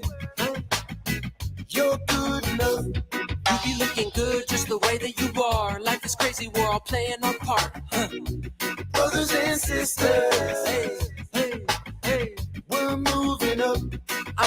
Nice. All right. Well, I don't want to get a copyright anything, but not that I think you guys would come after me, but No, uh, sometimes they do it with my own music. Like, really, yeah, and I don't like just. you're like that's my song. I own. I literally own it. And you So can imagine with Facebook, Instagram, YouTube, their customer service is so garbage that sometimes they don't even like do the doesn't right matter. thing. Yeah. Yeah, that's always annoying. Pepe Payne says, "Can for $10? Thank you." Says, "Can we be honest? No one forced you to lock down. Y'all chose to. Let's call a spade, guys. As a populace allowed the lockdowns instead of rising up, we all hoped for someone else to stand." I mean, yeah, you're right. So where I was locked down in Jersey, I was in New Jersey. You're in Jersey, right? I'm So in California. oh, you're in California. Okay. Yeah. So oh man, that's even worse than Jersey. Um, I think I was in New Jersey for the lockdown though, because I were was you? in Los Angeles at the time, and I was like, I got to get out of like a city, so I went to a Right. suburb I somewhere with think my I friend. yeah, I think when you first joined my show, you were in Jersey. So That's this probably was there. yeah, yeah, yeah. Well, everything was closed down. So, like, every single thing was closed. I couldn't do anything because everything was closed. So, like, okay, sh let's say I stood up and I wasn't locked down. What would I go do anyway? Like, I couldn't go anywhere. I couldn't do anything. So, it's like unless everyone defied the lockdown, and there was that gym, shit, I forgot the name of it, but it was 10 minutes from where I was staying at the time. The Atlas Gym in New Jersey. The guy Ian Smith, he got arrested because he Right. kept his gym open, and he was like, "I'm not going to close it. Like people got to be healthy, they got to work out, and if you work out, you're healthier, so those people tend to not have to worry about it." So yeah. Oh, Atlas, right? Yeah, it is Atlas. Atlas, Jim. I like the message though, self accountability, because I think a lot of things that Yeah, are going on is it's a numbers game, and unfortunately they trick people into getting the numbers. And I think even conservatives, not just liberals, they went with it for way too long. Like way true. too long. It could have Oh yeah. ended a lot sooner if people would have like stopped playing along. Well, we could get into that conversation, but we are still on YouTube. Um, but Well, let me tell you what I think about Pfizer. No, I'm just kidding. I I mean, I figure out how to talk about it to get around it. Just like there's ways, like I guess, but I don't know. yeah. At the same time, I have gotten strikes, so that I guess my ways don't actually work. But I've got 9 strikes on my YouTube channel so far, I think I but, have two. Damn, 9. yeah, I got you beat, dog. All right. So, I don't know many people who actually have I wonder if there's people who have more strikes than that, 'cause I've gotten a lot of strikes. How But how how did it happen? Like you got them outside the frame of 3 strikes, so they just kept. so, yeah, you get a strike, you can't stream for a week, and then 3 months after when you got the strike, it falls off, right? Okay, So, got you. I would get a strike, I would not stream for a week, and then I would get another strike. I couldn't stream for 2 weeks. That happened twice where I would have 2 strikes actually, no, 3 times has happened now where I've had 2 strikes. So if I got another strike, my channel would be deleted.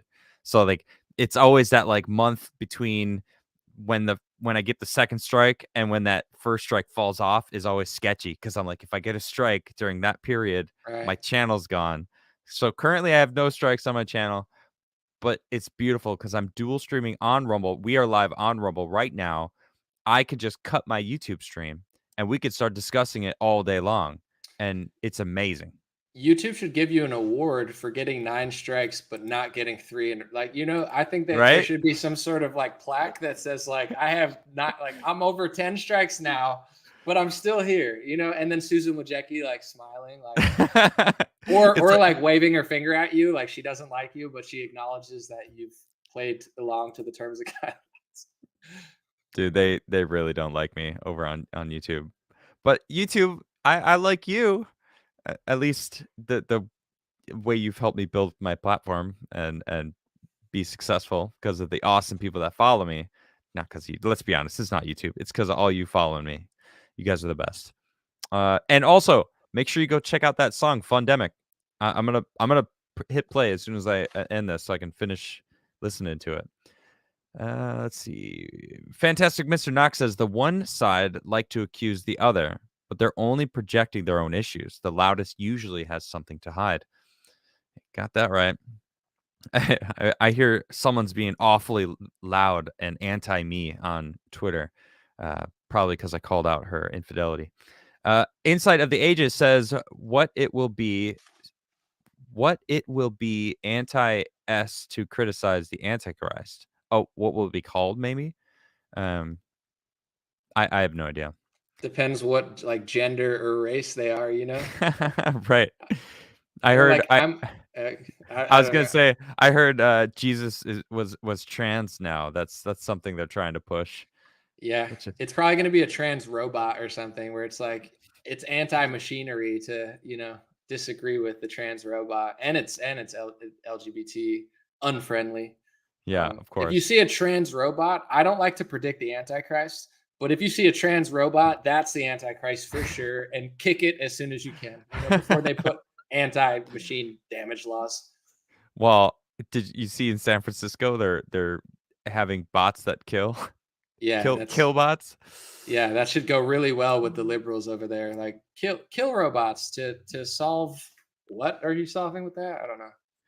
Yeah, well, I don't know, police brutality? That would be robot brutality?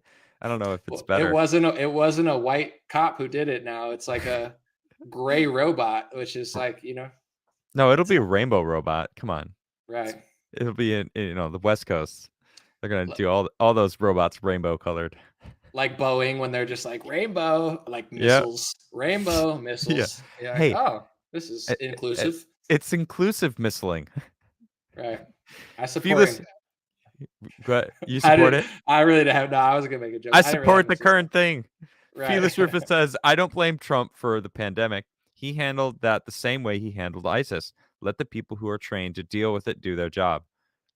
It's a good point. That's what he did. And of course, he had a lot of people around him that he shouldn't have trusted as much as he did. But, he had been in politics for what, 3 years by that point? 3.5 years? Felis Rufus says, as for the lockdowns, he was trying to get states to reopen after the initial 2 weeks to slow the spread. His problem, there was the 10th Amendment. Yeah, yep. And the governors should have absolutely opened their states up a lot I want to more. say real quick, Hmm. he flip-flopped on the lockdowns in rhetoric, at least when Georgia opened up. It was over a month after lockdowns, and he said, he wishes they would have stayed locked down, and he was constantly bashing Sweden. So honestly, I don't think he was really as anti-lockdown as he said. And True. even with certain decisions like Operation Warp Speed, he hired a pharmacy lobbyist at HHS. I'm not going to sit here and act like anyone could have possibly. I think it could have been done better, but whatever.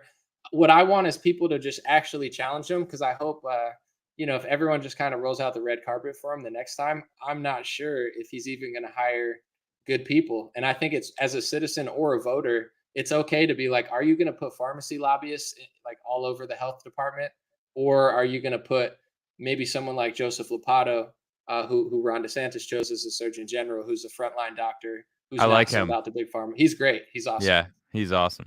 I like him a lot.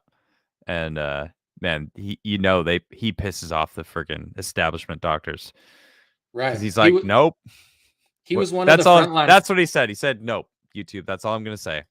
He was one of the frontline doctors who was like outside the White House early on. You know. Oh, Yeah. in that with all the when they went live. Oh man, they Yeah. fucking hated that. I remember that. So that's why it's so crazy Okay, that DeSantis chose him. You know, and I'm I not saying didn't know for those that. people Yeah. that'll be like, "Oh, you're shilling DeSantis." I'm not saying he's perfect and he's above scrutiny. I'm just saying, yeah, he was one of those few doctors that was there, and Mhm. DeSantis plucked him and put him in Surgeon General. I mean, that's a pretty epic hire, in my Yep. opinion. Yeah, I agree. That's awesome.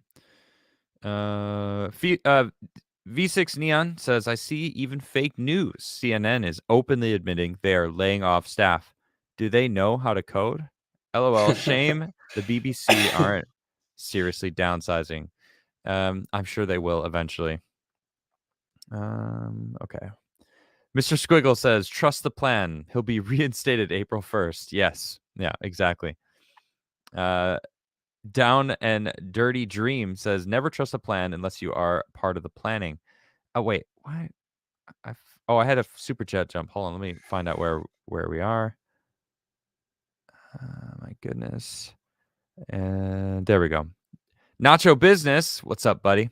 Thanks for the views, Beanie Babies. Is there a bunch of Beanie Babies in the chat?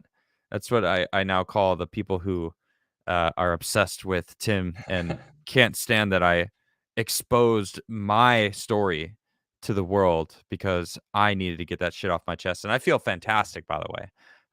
And you know, he can deal with the consequences because he chose to be that way, and I needed to get that shit off my chest. So deal with it. Now they can't stand the fact that I criticize him. It was funny. I won't get all into it, but when he apologized to me at the end of the stream, you know, the reason he did it was because he made the stream to address what you said. And Uh-huh. at the end of it, he apologized to me because of what you did. Of course, it wouldn't have happened without that. But in it, he was like, you know, I like to do things like this. It's good for humanity. And I'm like, dude, I accept your apology, but like, don't act like you're doing this stream because it's good for humanity, bro. You're doing it because you're responding to Adam, which Did he you say have. that He seriously? yeah, I have the clip where he's like, you know, sometimes it's good to do stuff like this, just like it's good for humanity to like talk about. I'm like, bro, you're there's a 0% chance you would have apologized for what happened if I that didn't happen. So let's just not act like it's the humanity on the front lines here. It was just wow. funny to me, and that was before the Kanye thing where I was like, okay, I accept the apology, and then I saw the interview and I was like, ugh. But you know, I won't get too much into it. I said enough. That's embarrassing. I'll be honest, I saw his apology to you, but it was basically like, sorry that happened. It was someone else. I don't know what happened, you know. And he said It's like, he didn't know who I was or something, but he's like, "You would have made a better guest." I'm like, "How do you know I would have made a better guest if you didn't know who I was?" And this might bother him, but I have more followers than him on Instagram, and I've never used the Instagram ad. You know, I've never paid for damn. ads. Damn. I'm sure I he don't has. care, but I messaged him on Instagram to like say, "Hey, it didn't go well," and like he never answered me. I'm like, okay, Wow. so he might have been running ads or something. Yeah, that I'll be honest. I caught him in a few lies of him retorting me because he's the one who told me his brother was suing him. I never talked shit about his girlfriend. In fact, I really like his girlfriend, and I made that very clear in my video. Right, you were nice. You were super nice to her, and Yeah, about and said they were a cute couple. You know. yeah, they were. Yeah, they are. Well, I actually don't know if they're still together. I think they are, but actually, I do know now because he messaged my wife after that video to try to like convince her that I did something wrong, even though she was sitting here, you know, rooting me on because she wanted me to tell my story to get it off my chest. So, you know, Tim officially can go fuck himself. Well, Anyway, it's hard when you get like it's a big show. You get kicked off. You do your own show. Everyone's gonna ask about it. So I understand because like you know you don't want to be petty or hold on to something. But when it's such a big topic and people are gonna ask about it for 2 years and you've never even explained your side of the story, I mean yeah, it's a tough thing to do. Like it's not be transparent at least about like why it happened and everyone just acts like it never happened. So I get Yeah. why it was tough to hold on to. Well, and like you were critiquing him, right? Because of this Kanye thing. And it's not like you were doing it because of you were upset that he screwed you, or someone, Lydia probably screwed you over, honestly. But it's like you're just critiquing him because you see it's an interesting subject. And so I want to critique him. Like, I want to critique anyone that I feel needs critiquing. Like, I see this, everyone's talking about this Kanye Tim Pool thing. And Right. I said one thing, and suddenly I got this army of Beanie Babies that are like, "How dare you? You're just upset that Tim fired you. Like, how dare you? Do you talk shit about Tim? You owe everything to him." And it's like, okay, okay, I said my piece now. Now I want to move forward. And if I critique Tim, it's because I want to critique Tim for the shit that he's doing, not because I'm upset. Like, I'm not upset. I'm happier than I've ever been. I love my life. I love that I have a show. I love that I get to have cool conversations with cool people and I get to be the boss about it. Like, I'm happy, you know what I mean? Like, I'm great. So if I called Tim out for lying or called Tim out for handling an interview horribly, um because it's like he honestly, I feel like Tim was trying to push it to get Kanye to leave because it would have made more news.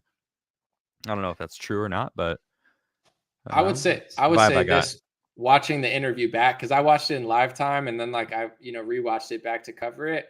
One Yeah. of the funnier elements of it that I found kind of funny was like the first news, it's like, oh, we got to do the news. And the headline is like Kanye West is an anti-Semite, like sat with white nationalists. Like it was a Hill article basically calling him an anti-Semite. So the first thing Kanye says is, let me explain the anti-Semite label. And then and then Tim later's like, geez, I didn't know you'd get right into the anti-Semitic stuff. And it's like, bro, the headline of the news story was that. Like, it's not like you asked him about My Dark Twisted Fantasy album and like the Taylor Swift moment. You put Right. that on the news. He responded to it, and you act utterly shocked that he would Exactly. even go there. It's like, where else would he go?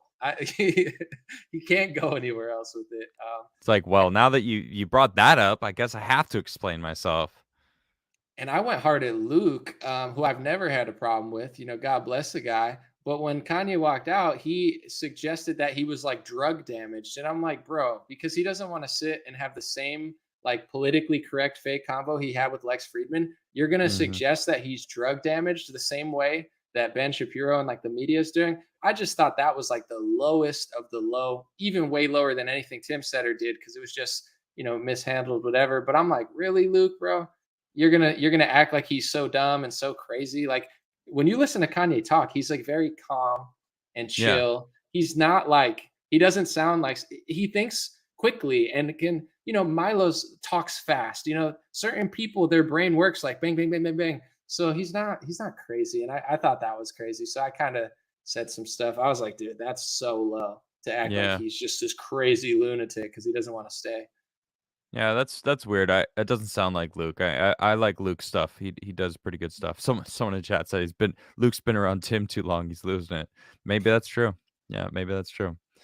All right. Robert Shaw says, always the zealots that ruin a good thing. Who only enjoys eating one flavor of Skittles? Is that a thing? Do people only eat one flavor? I don't care. I just I'll pour them in my hand and I don't care what flavor they are. Do you? Has that ever crossed your mind? I don't eat Skittles. I retired because I don't like, No. I don't like candy anymore. I like a beef jerky stick. I'm Oh, too okay. grown. No, I'm just kidding. But also a fun fact. You're not kidding, though. No, yeah, I really am not kidding. But I do want to say in Sweden, I Mm, believe that Skittles are different because in America they use, I don't know if it's titanium dioxide or some ingredient that is illegal in a lot of the EU. So it's hmm, interesting that a lot of the food in America is made differently in Europe because they have higher standards of what they it's keep out true. of food. Yeah, Fun that's true. fact. I'll go to the store and get some Skittles next time I'm at the store and try them out, and I'll let you know Yeah. because I If live you in Sweden. I don't know if you if knew that. you I did know that. That's Oh why I yeah, brought yeah. it up. Yeah. Oh, okay, cool. Yeah, so I'll check, If and you then don't pass out, then we'll assume they're good. You eat no. well, No. I liked Skittles before, so maybe if I try them now, I'll like them also. This is from Lisa Poole for $10. Says, "Thank you for coming out about Tim. You gave me the confidence to come out with my story." Uh, oh, I don't know if you're still here, Lisa, but if you are, I'm sorry because I feel your pain. You know, your latest video, where you talk about Tim not being your brother anymore. That's really sad. And I've always had a long distance relationship with my family because I've always moved around. I was traveling a lot most of my adult life. And Tim, I met Tim before he got all his money, you know, before he kind of started getting these Uber deals. Like he was working at Vice and then he ended working at Vice and that's when I met him. And then he got this huge Uber deal with Fusion and got a crazy amount of money. And then like it went from there. Like he went from that to then um, I don't know, becoming this person that he is. And so I definitely understand everything that you were talking about, how he's just not the same. Like the money, the job, the obsession with um militant like algorithms, adhering to it and making sure it's all done perfectly. Like that's where his anger comes from. Like when the people around him don't fully adhere to what he thinks needs to be done, he kind of goes off, and it's really sad. He's not the same person anymore. So I definitely understand where you were coming from, Lisa, and I really am sorry that he's not the brother you remember now, and I think it's really sad. So thank you for speaking up as well. So Adam says debate sticks again anomaly. Well, we've been there. Robert Shaw says fighting over the who suffered more trophy. Sure. Mopey Hornet Anomaly, stop being a nerd and debate Sticks and Hammer. He did already.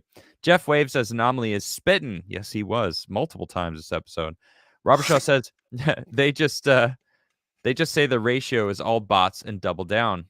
A debate can change the mind, so it's not allowed. Yep. Nacho bit. Go ahead. Real quick, I just want to say, like, say it. I didn't see them saying it was bots, but I was just browsing the comments, and a lot of them were like, "Hey Tim, this is my face. This is like my name. I'm not a bot." And like all the comments were literally saying, "I'm not a bot," like giving real stories. So I think I just thought it was weird that he got not his big start, but one of the biggest boosts was when he went on Joe when Joe got ratioed. And since then, YouTube's removed the dislikes, so you can't even really see a ratio. And True. they're not even addressing it at all as if it doesn't exist, where it's like, they'll still make money and it'll work, but it's not all bots. I'm quick to do that too. I tell people like, oh, that's a troll. It's not a troll. It's just someone who doesn't like me or something. They're not all trolls. Right. Some people just don't agree with me. Even the people here that are saying you lost, they're not trolls. They're people who don't agree. That's okay. Yeah. Yeah, that's fine. That's allowed. Man, I wouldn't want to live in a world where everyone agrees. Nacho Business says, when you are offended at any man's fault, turn to yourself and study your own failings. Then you will forget your anger. Wise words from a new father. Huh? That made me angry. Alpha Zero Omega says, hail to Nacho Business and his newborn baby girl. Yep, indeed. I'm very happy for him. JTTV Ska for $10 says Bobby Fischer, the famous chess player, is a good baby red pill to begin people on their journey towards understanding Zionism, Marxism, and so many others. Hint, he hated a tribe. Yeah, I heard that Bobby Fischer was rather outspoken about some things. I haven't really looked too deeply into it. I just heard about it.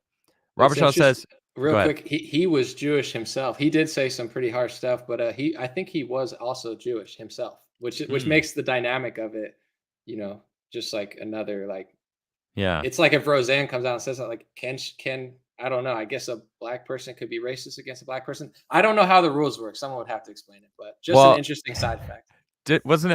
Was it Chris Tucker? No, not Chris Tucker. It was I don't remember which comedian said there's black people and I can't even say the word. It's not in my vocabulary. I'm not physically able to say the word, but he's like, and then it's like a funny skit, and it's like, are they racist against each other? Or are they just recognizing that there's assholes in life? Obviously he's keeping it in the black community, but that's not even accurate because honestly, it's Chris Rock. Thank you. Yeah, Chris Rock says it. So I mean, the way I look at it, it's like any person can be an asshole, can try to steal your shit, can try to like, ruin your day to make themselves feel better. It's like that's not a race thing. That's just a human thing. There's always going to be those types of humans out there. And it's like Chris Rock has a comedy routine, keeping it in the black bubble. But it's like you take the bubble off and add everyone else into there, it's still the same amount of people in both sides of the aisle. And Anyway, that's the way I see it. Lil Wayne really ticked people off in the original BLM stuff. I think it was Ferguson. He went on a sports show and he said, "I never experienced racism in my life." And he grew up in the hood. He's not a soft guy. And they were like, "What do you mean?" But I felt like I got what he was saying, where I'm sure he's had bad situations with other people, but I don't think Right. he sees the world through the lens of you're a different race. I think he sees them as human. So he understands when people treat him wrong, it's not always about his race. It's just they're not good people. So I love the Exactly. fact that someone like Lil Wayne can look at other people and be like, "I've never experienced racism," and they're like, their mind Yeah. they get so mad at But him. your skin color, what do you mean? You're oppressed. Right, What? Of right. course people are racist against you. It's like, well, are you trying to be racist right now? Maybe I'm feeling it right now. That's another good interview. Him on one of the sports shows talking about BLM. I should check that out. Let's see. Robert Shaw says it's that money fixes anything mentality. Yeah, exactly. That mentality is horrible because money is not going to make you happy. But not having money. Uh, what was the statement? It's like money doesn't make you happy, but not having money will definitely not make you happy. Something along those lines. Odin for $10 sent me this super flying pear. Thank you.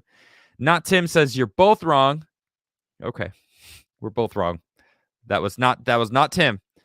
Um, just to clarify, Tron Givolta says people are bringing up stimulus payments like a gotcha, but seem to never take into account it was election year and the media.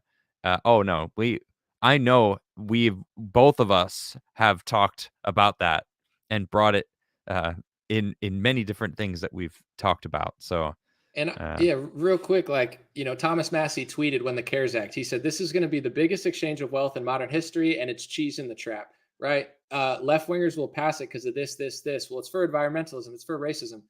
I'm not saying that they had a nefarious agenda, but if you print $6 trillion, whether it's for COVID, lockdowns or socialism, environmentalism, the mechanics of economics don't care. So people take it as a direct insult to Trump if you say it's not a good idea to print the money because he had to. Like it just shows you that even conservatives will turn into socialist if their guy does it, which is the whole point. I was trying to make. So we're not putting the blame like it was an easy call. It just is right. what it is when you print money like that. It's gonna bite you in the butt. Or if it didn't, then let's just print 6 trillion more and I want a million of it. I'm selfish. I want 1/6. Yeah. It'll be worthless, but you'll have it. Uh, Right. Angel Perez for 10 says, I'm tired of people saying we shouldn't bring up beef for the sake of the culture war, but I understand why. What's the strategy so we don't self implode to infighting? Yeah, I've seen this a couple times. People are like, "Oh, this beef between Adam and Tim is so like unhealthy for the movement." And I'm like, "Fuck that." Like I needed to get it off my chest for me. I'm not beefing with Tim. I don't give a shit about Tim. I don't care. Tim could do whatever the hell he wants. Now you guys know my side of the story. All right? Take with it as you will. I'm not trying to beef with Tim. Is going to continue doing Tim. He's got a huge show. He can steamroll right over this and just continue doing what he does, which is probably what he's doing. The culture war. It's like if anything, I'm fighting the culture war more now because I can be fully honest and open about everything, which feels fantastic. So And outside of like you and him and knowing what happened, it's tough when something like high profile happens like that or personal, and neither everybody just acts like it never happened. That's pretty much what happened, right? Like move on, like okay, it's changing now. Everyone's gonna wonder why forever. So it's yeah, like at a certain point, it's healthier to just kind of have both people say their side, in my view. Oh, I feel that way.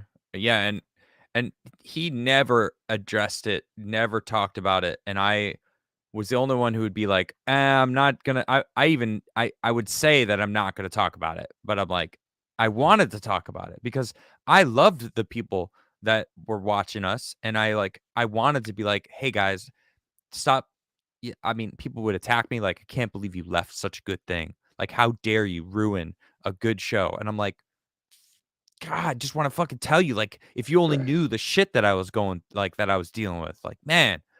And eventually, I mean, honestly, I also had to come to terms with my own personal grief and guilt that I was dealing with some stuff, you know? So, like, to be able to fully tell my story, it took a long time for me to, like, it wasn't even, it didn't have anything to do with anyone else. It was an internal thing that I was dealing with. So, finally, I was able to reach this point where I forgave myself and I was able to move forward, and I'm in a much better place now, and I needed to speak my mind about it, and, like, finally I was able to tell everyone. I'm sure Tim still has someone mentioned Jack Murphy. I don't think Tim will ever talk about Jack Murphy, that whole thing. Just like, "Nope, gone, psh, ghosted." I mean, that's what he did with me, and it worked. His show is still good. The Beanie Babies will continue to support him no matter what.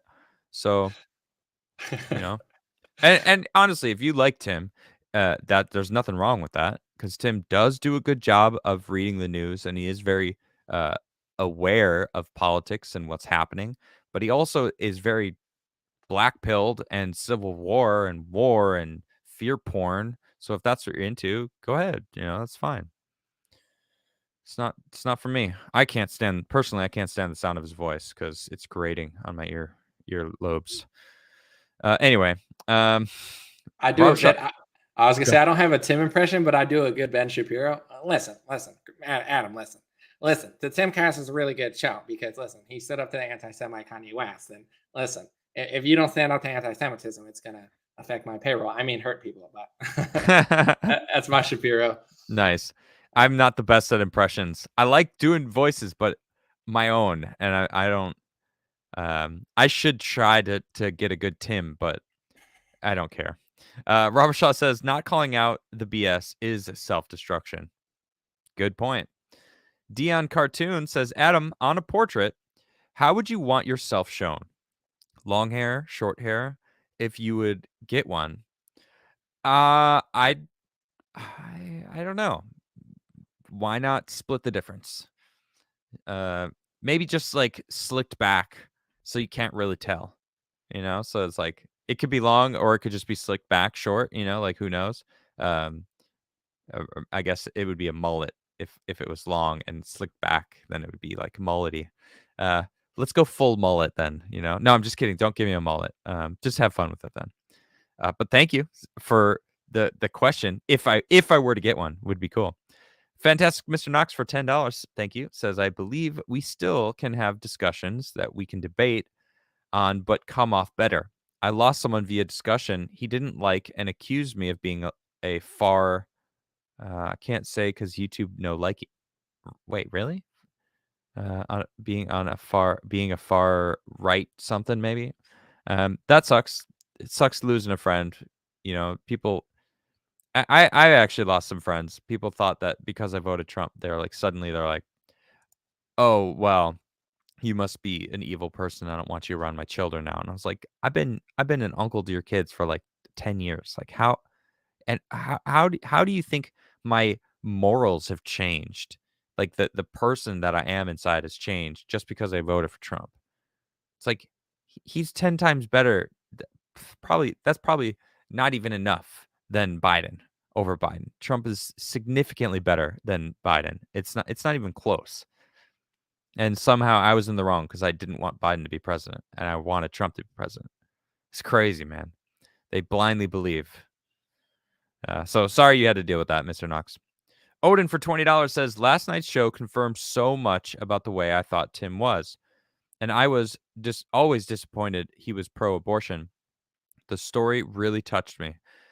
Well, I don't watch Tim's show, so I don't know what was on last night. I know Michael Malice was on his show just because of like Twitter circles that we have a lot of mutuals. So I don't know how what that means. Did he bring up abortion yesterday or something? Because I am no longer pro-abortion. I don't know if I've made that clear.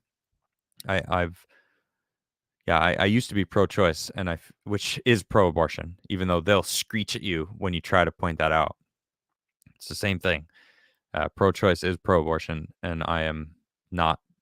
I'm not anymore. So yeah, I'm curious actually what you're talking about. So I'll be damn for $10 says Adam, been watching you since the beginning of IRL, and honestly, I'm really impressed how far you've come, and you sound like a new person. Happy to see that you're doing better. Hashtag free the hair. Well, I'll be honest. I'm wearing a beanie because it's so damn cold here. All right. And my house is from 1850. All right. And it still has the original heat system.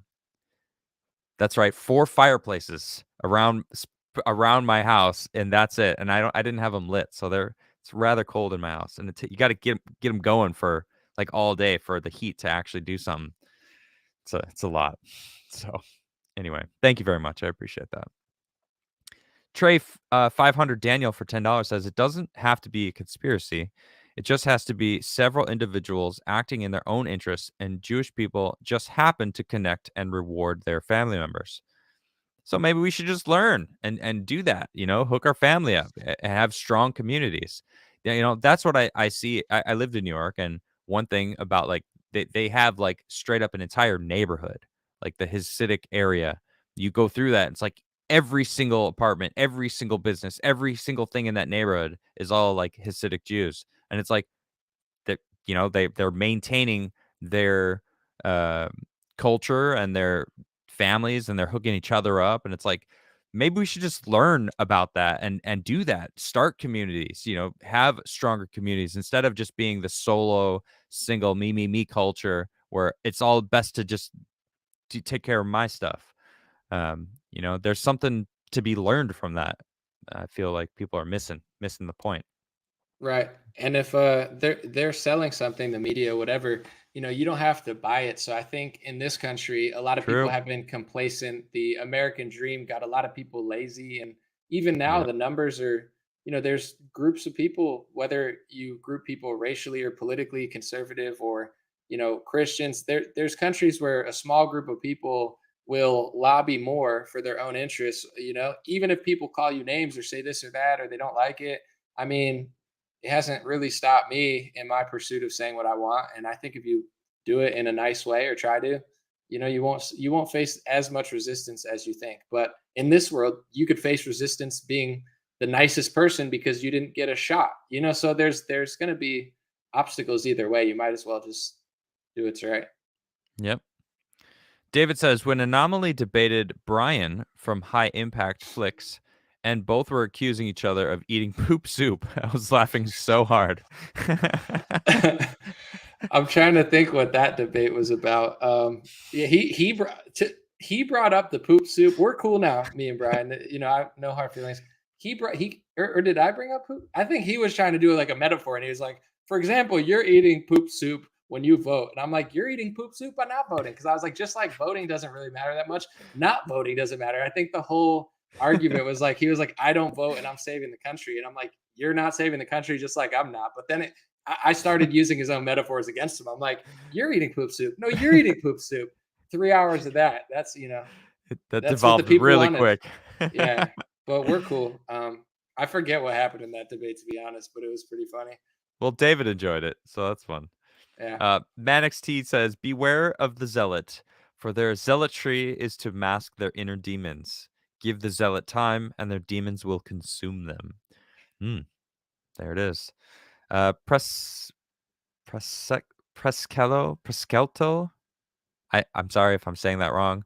For $10 says, hell yeah, Stormlight Archive, the best fantasy series. Also, why can we critique Italian mafia, Mexican cartel, Irish mafia, but not the Jewish mafia? It does exist. That's an interesting way of putting it. Maybe there isn't a mafia. I don't know.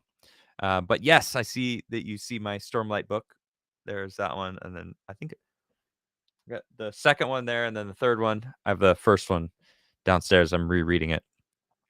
Yeah, exactly. Yeah, it's the joke that Chappelle said on Saturday Night Live that everyone was like, "Oh, did he just say that?" And it's like, if it's black people, it's a gang. If it's Italian people, it's a mafia. But if it's Jewish people, it's a coincidence, and you should never ask questions. Dude, Chappelle's the goat, man. Dude's And then great. he followed that up with, he said, "Listen, I don't know what happened." He's like, "Kanye got in so much trouble, Kyrie got in trouble." I was like, like Kanye got in so much trouble that Kyrie just got in trouble. Yeah, Oh man, that was a great monologue. That was awesome. it was really good, and it pissed them off. Right. And that was I found that entertaining as well. So I got multiple levels of entertainment from that monologue. Odin for $10 or for $20, thank you very much, says La Casa Nostra is it means the mafia. Okay. So Okay. it means our thing in Italian. So it's kind of so that's like the Italian for like the Italian mafia, that it's their thing. It's like Italian La Casa Nostra. Okay, cool. Good to know. AV for $50. Thank you so much. Says you do now realize that we've moved from Nazis to anti-Semitism now, like racism, like racist Asian, blacks, Hispanics, but for Jews, anti-Semitism. And haven't you been kicked off the platform? Uh, is anyone even moderating at all? Like, this is why I'm shocked right now. Okay, so that I'm not really sure what you're trying to say here, AV. Are you upset by what we've been discussing today? Or are people gonna be upset from what we're discussing today? Um, I I you couldn't tell know, if he was, yeah. I couldn't I tell if he was talking about, like, I thought he was saying we went from, like, because like they'll be like, everybody's homophobic, then everybody's racist, and everybody's a Nazi, and now everybody's anti-Semitic. I can't tell if right, that's what they're saying or they were complaining. And I think the reason is because if they're being serious, they sound like those memes, that just right. call everybody, like, it's like the beginner's guide to disagreeing with someone in a political argument, and it's like everybody's Hitler. You Yeah. ever seen that meme? Oh, yeah, of course. Yeah. Okay. You're Um, on the internet enough. I'm testing to see how much time you really spend on Twitter. yeah, too much, dude. Too much time on Twitter. I really should tone down my Twitter usage, but it's so much more fun now. Oh my gosh, because now we could say whatever and actually talk about stuff. Um, okay, let's see here. Metastep, my mod just said I'm being accused of skipping super chats. Oh, that's ridiculous. I've read every single super chat I have ever gotten. Every single one. I do not care. Jesse Warren doesn't even say anything. Thank you for that super chat. Matt Self for $10 says, looking forward to your appearance with the nose tonight. Been loving catching your streams lately. Good conversations on this channel. Keep it up. Also, let's get hashtag yay nose trending on Twitter. Yes, I am joining Nick Ricada later on tonight.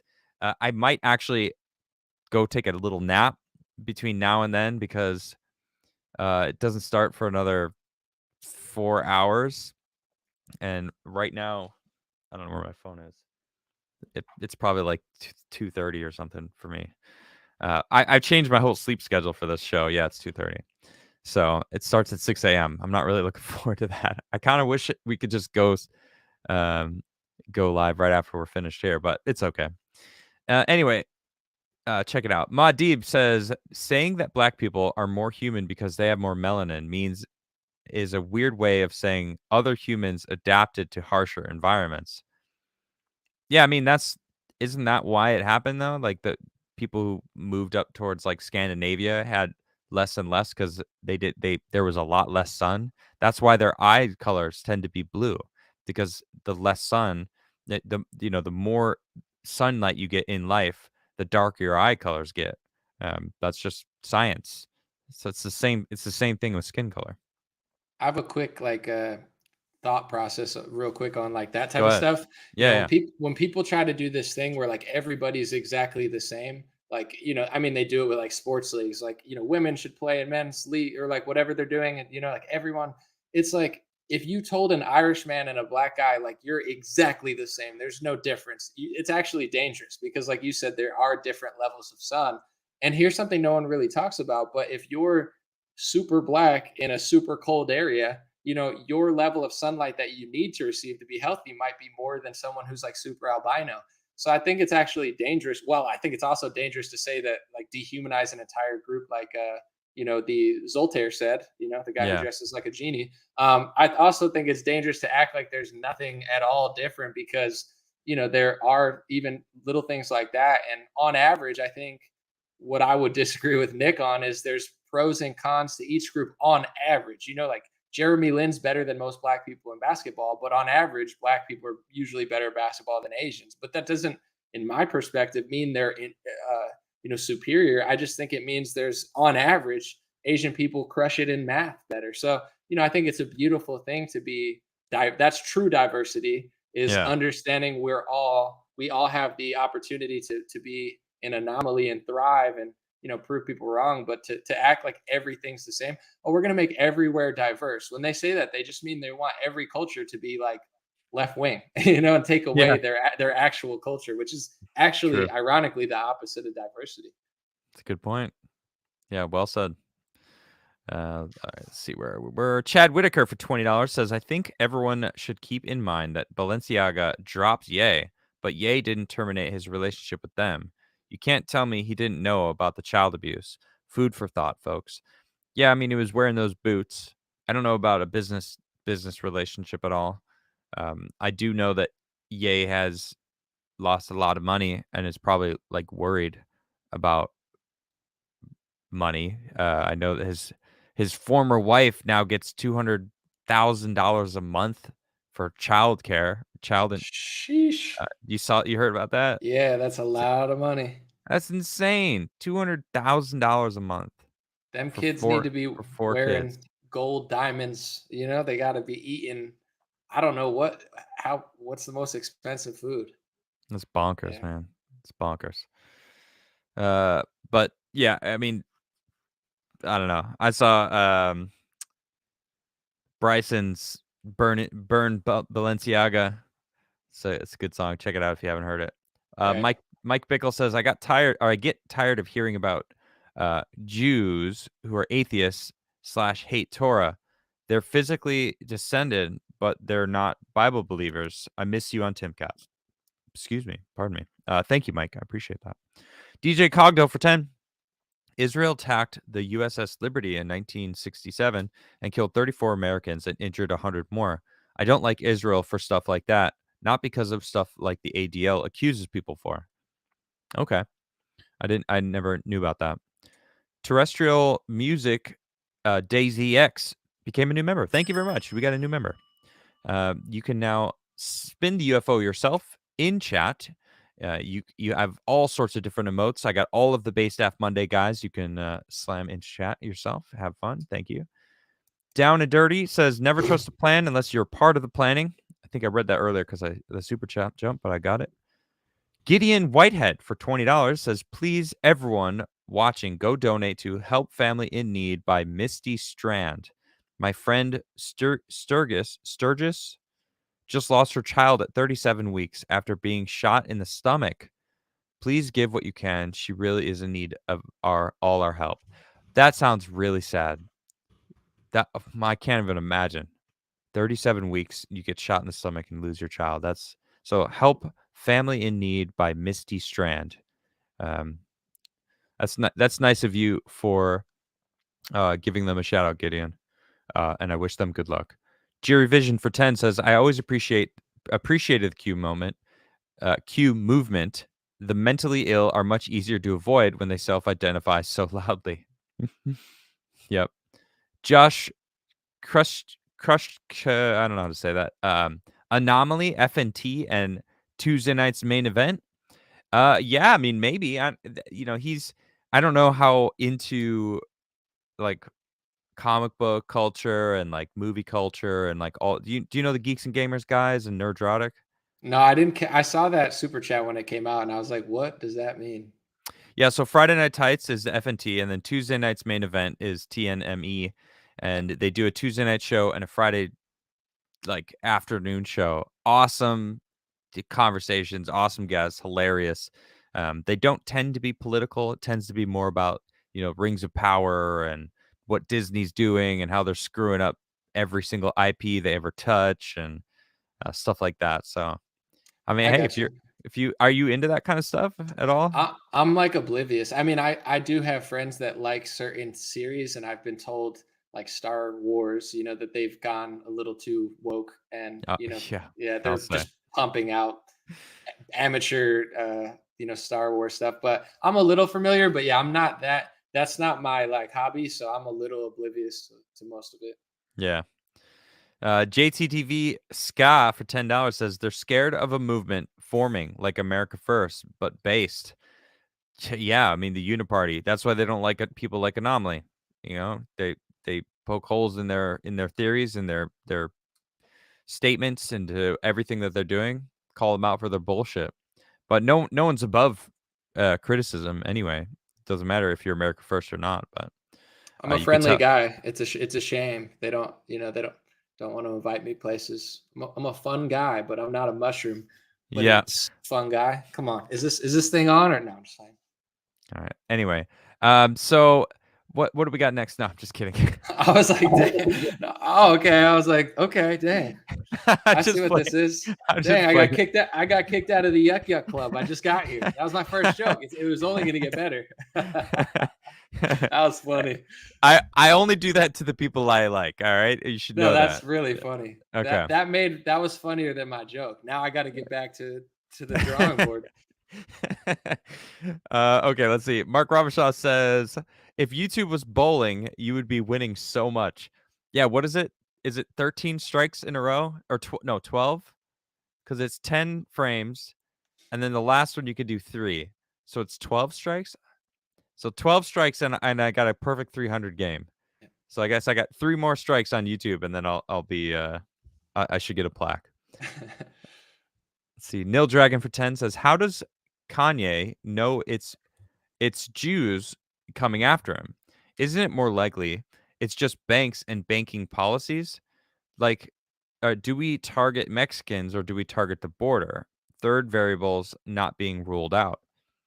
That's a good question. I mean, he does come with a little bit of specifics when in random things. This is what I have an issue with Kanye. Like the fact that he's doing that he's not being specific, especially in this kind of instance.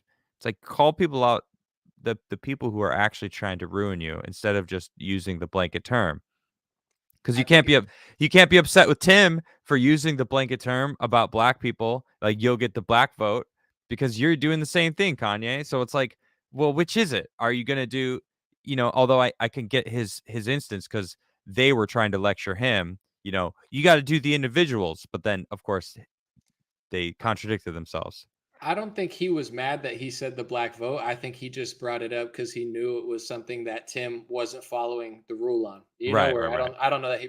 But the thing is with especially I'm not going to say all rappers, but if you listen to rappers talk in interviews, not all of them, but a lot of them, they're very not politically correct. They could pretty much say whatever they want because the industry, they're rock stars in a sense, and they don't care what they say.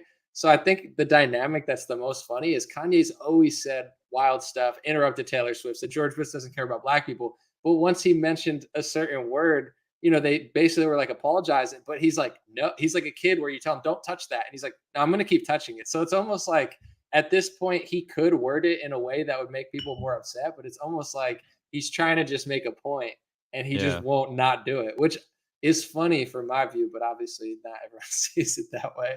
Yeah. Mr. Knox says, it's amazing to see hypocrisy with these pro-lockdowns who are in support of Chinese citizen protesting against lockdowns. Yeah, that's a good point. Like all the people suddenly are for all the protesting in China. I mean, those lockdowns are significantly more egregious. Let's be honest. I would hope everyone would be against all of that stuff, but my goodness, you see what's going on in China, right? Yeah, it's interesting too because it's so tough to believe what's coming out of China. I'm not saying I don't fully believe it, but because their media and their country's so sneaky with like, what they allow out and they don't allow people to do this and that, like Yeah. it's just like hard to know. There's not a lot of sources, unfortunately. Well, and I saw a video yesterday where they were reporting that the CCP was going into people's WeChat and using like ways to get into people's phone to actually delete videos from And, their phones. and didn't Apple turn off AirDrop? I heard that Apple Oh yeah. complied and turned off the AirDrop. So I mean, that's pretty telling if that's the true Mm-hmm. story. Dude, fuck Apple.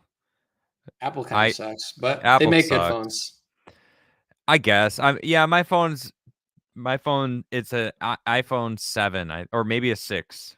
Damn, And dude. they look the same. What are they on now? Like 13? Like I had a 10 and that was outdated for a while. What are you on, a 6 or a 7? Yeah, yeah. Dude, But I respect, mean, bro.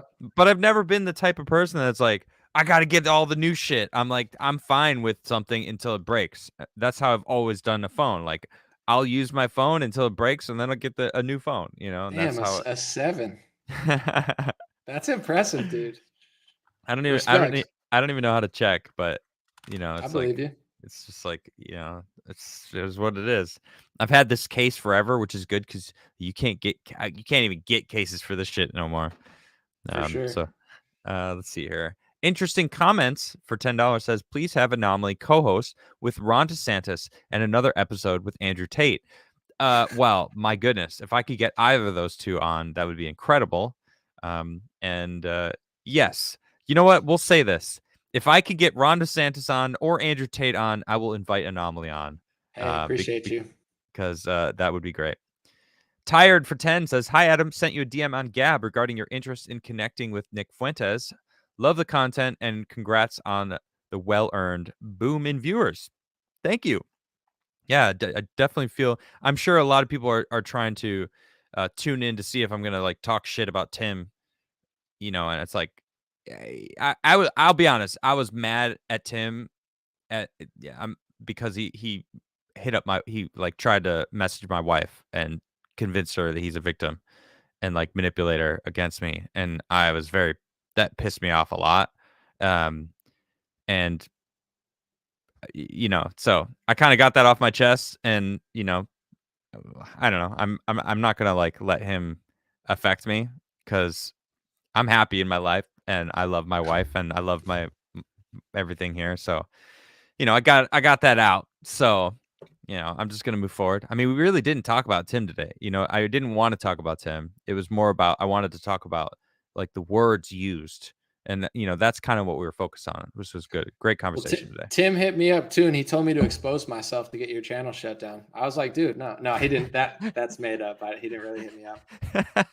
I heard that someone told me that Tim said he thought Kanye did it on purpose, like he set Tim up or some shit. It's like, you think Kanye went on your show to set you up, Tim?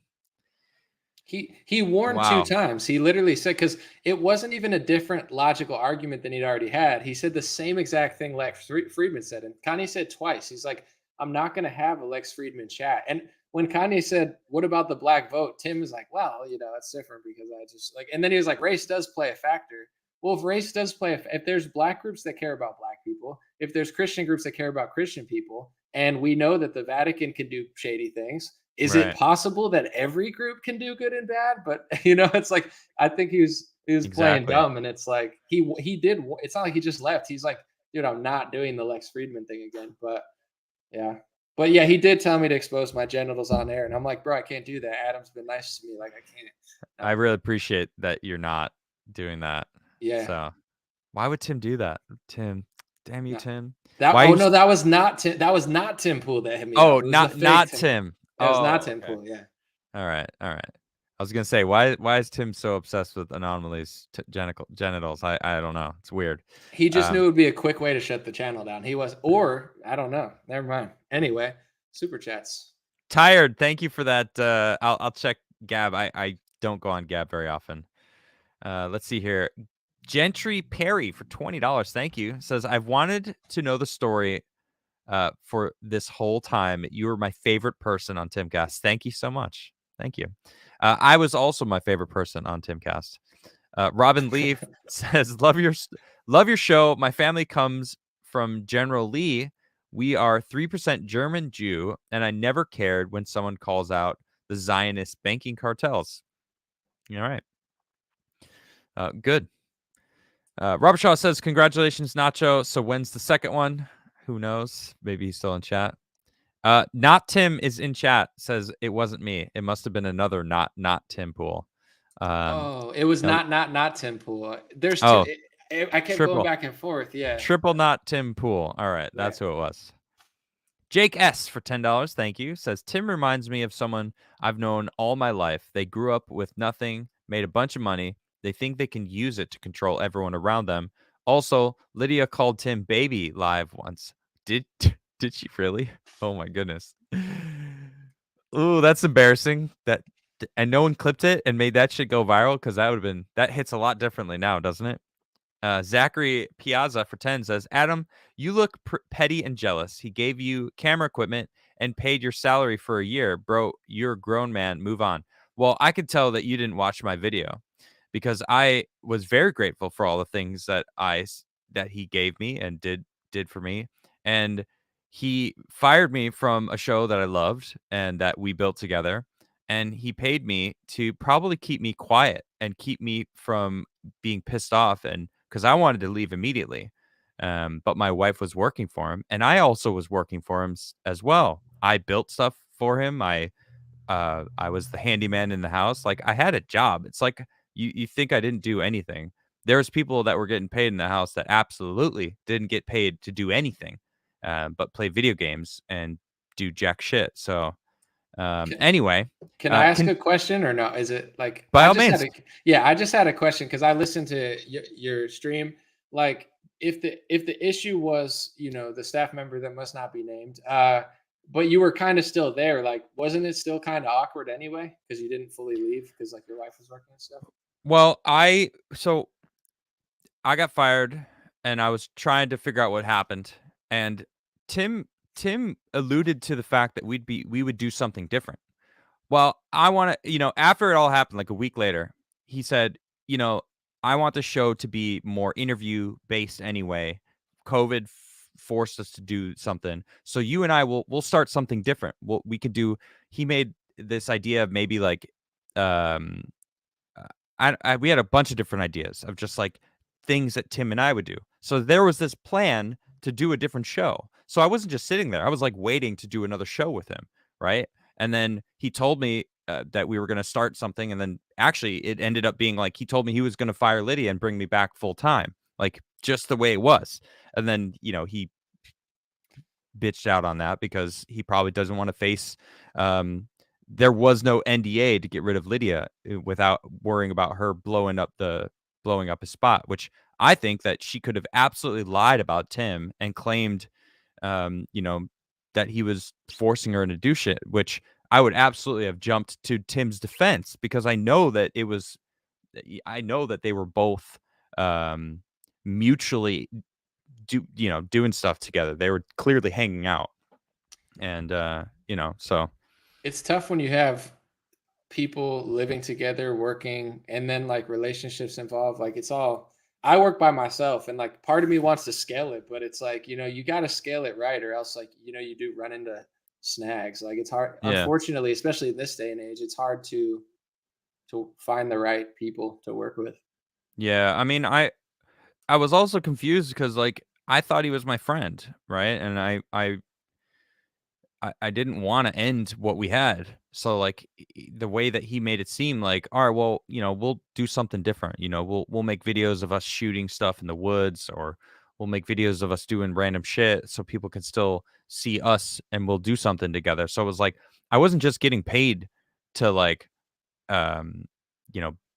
sit around and do nothing. I was like waiting for the time to like do something with him, and I was also the handyman. Like I had all my tools. I'm very good with the trades. Like I know how to do electric. I was pulling wire in the house. Like I was working still, while also doing my show. So like this whole argument where like he was paying my salary, it's like, and he paid a lot more people to do less than I did, and I wasn't even on the show. So like That makes sense. So you thought you were going to do something else. Like, it wasn't like just free exactly. money. It was like, we're going to move on to like a different show or a different. Yeah. Yeah. And the different show, like it changed over time. We were gonna do a road show eventually. Like he bought a huge camper caravan thing, and it was like he wanted to do like this traveling around. I don't know. It kept changing throughout the year. That it wasn't even a full year actually. So I don't know. That's a clear Beanie Baby that didn't listen to my side of it and doesn't care. Just is like blindly believing what Tim said. And it's like, you know what? That's fine. You're gonna do you, those Beanie Babies. Robert Shaw says Adam with a rat's tail. No. Don't you wish you had some big coat to keep warm? Well, you can't see it, but I actually have a heated electric blanket on me right now. It's like my saving grace. I always have this thing on because it's so freaking cold here. Delric Oracle says, edit to the end of my previous super chat. Tim is a narcissist, and sorry you had to go through that too. Thank you. The Landlord Harassment Channel says, I'm having an anomaly about being adamant. That was a good one. All right. I'll give you that. That's good. You know, splicing our names together in that little. Rob Shaw says, what does poop soup taste like, Anomaly? Okay. I never ate it. It was Brian who ate it. No, he accused me. And Brian ate the poop soup. I never all right? ate poop soup. It reminds me of this funny part from this movie Pop Star with Andy Samberg, where he's like trolling the music industry, singing songs, but he doesn't know who his real friends are. So he makes poop pancakes and feeds it to everybody. And like the yes men are like, oh, this is really good. And his real friend was like, dude, this tastes like shit. He's like, oh, it was shit. I just wanted to see which one of you was loyal. And he's like, thanks, you won. And he's like, dude, I hate you now. You made me eat shit. And he's like, he acted like it was like this great thing. And his friend left the house because he's like, you just made me eat dog shit. Like, what's wrong with you, dude? So I've never eaten poop soup, okay? I've never seen that, but I really like Andy Samberg a lot, and I want to see that now. Pop Star with you and your Pop wife? Star. Okay. Yeah, it's actually really funny. It's about, he's a childhood rapper who's just like such an egomaniac, and like and they sing and rap in it. It's really funny. Awesome. Yeah, I gotta see that. CWB for $2 says, Adam, you were the best part of Beanie Babies show. Thank you. Well, no, Tim's not a Beanie Baby. Tim, it's the the babies that blindly follow the beanie. He's the Beanie King. Yeah, he's the Beanie King. Yeah. AV says, no, it's not. It's like no one cares about it in the first place. Okay, this AV dropped that big $50 super chat that we were like, what does that mean? And you accurately deciphered it. You know that you were saying is like no one cares about it in the first place. That's what they're saying. So all right, so we got you. Okay, let me find out where we are. Odin for $20 says, I wasn't referring to Tim's show when I said last night's show. Oh, it was my show you were talking about. Thank you. I was touched by your story. I was watching your show. I think I was watching that I thought was live. It was your story about your abortion experience. Thank you, Odin. Yeah, that was I don't remember exactly what we've gone through a lot of super chats, so I don't remember what you said, but I can understand the confusion. My bad. Robert Shaw said mixed have the best genes are generally healthier. Okay. Brewmaster Monk says Q is a psyop to control and contain Pizzagate. We were prepping to Lone Wolf, and the feds wanted us to know they knew and were doing something about it. Okay. Comics Division, what's up, Comics? Says, in a nutshell, light skin developed in Scandinavia and rapidly spread throughout the rest of Europe. Took several migrations and genetic markers. Oh, that makes sense. And there's very little sun here in Scandinavia. I can tell you from experience. It's a dark time in the winter. But it's also very bright in the summer, which is kind of fun because it's light until like 11 p.m. Julie says, Tim saying Ye plan to walk out to sabotage him. Yeah, totally. Lost complete respect. You're awesome, Anomaly. Thanks, Adam. Thanks. That was a good one. Let's keep. No, I'm just kidding. Let's keep reading that one over and over. And you're awesome, Anomaly, and thanks, Adam. All right, just want to reiterate that last part because it was good. Delric became a member. Thank you very much. You can spin the UFO yourself. You know what? For all those new members in here, we got 2 today. So these are for the new members and for all the members in chat. You can spin the UFO. Let's see them. Spin that UFO, people. You know, Tim should start like a group like the Beanie Brigade or something, you know? It just feels like it's a missed opportunity. Mr. Knox says, listening to Anomaly music has the Bob Market feel. I like it a lot. We'll put it in my playlist. Nice. All right. Thank you. Yeah. No, he's got some Every good stuff. stream counts. Yeah. You got a new listener. There it is. At least one. Delric Oracle says, just became a member. I saw that. Thank you. Should have done that ages ago because watched you since you left Tim Cass, but I'm cheap. Well, thank you for also super chatting me. You super chatted me a couple times and became a member, so I appreciate that. AV says, so who runs the banks? That's a good question, and I think we all know the answer to that. Terrestrial G says, yo, Adam, came over from Timcast the day before you told your story. Glad I did. Your story moved me as well. Appreciate your honesty. Stay real. You know, I I don't know how else to be. I feel like it would be exhausting to like pretend to be something else always, right? I could get acting, you embrace a character and you get into that character and you are that character until it ends, but then you can resume being yourself. But like doing what I do or what you do, Anomaly, like we're online on all the time. We're talking and it's like I wouldn't want to be anything but myself because that just sounds exhausting, doesn't it? It catches up to you, I think, and I think how you treat people too. I mean, we all have our moments where we could have acted better, people get angry, etc. But I think in general, it pays off. Yeah, I don't know. I don't know. I never took the donor money and I never took the free trips to sell my country out. So I don't know what the Mm-hmm. process is. I mean, even on a smaller scale, like when people are trying to bully you to do stuff to keep your job during the pandemic, it's like, now you have this weighing on you. And I know some people had to do it, but it's like these bosses don't care about you.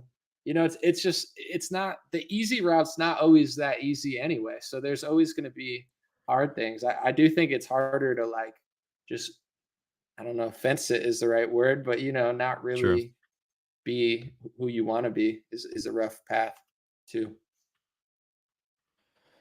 Diana Francisco says, dang, Adam, getting buff, busting out many cords of firewood. That's getting back to basics.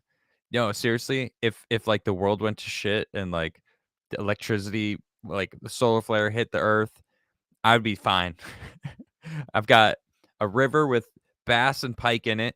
I got a forest across the river that I mean, I only have one neighbor. I see one neighbor's house and it's across the street. So this way it's all forest in this river. I got deer. I think there's wild pigs that roam around. Like I'm gravy. I got a well water. So I'm good. Fireplace. My stove is it well, I have the wood fired stove along with like the modern stove. So I have a regular stove, but it's pretty great.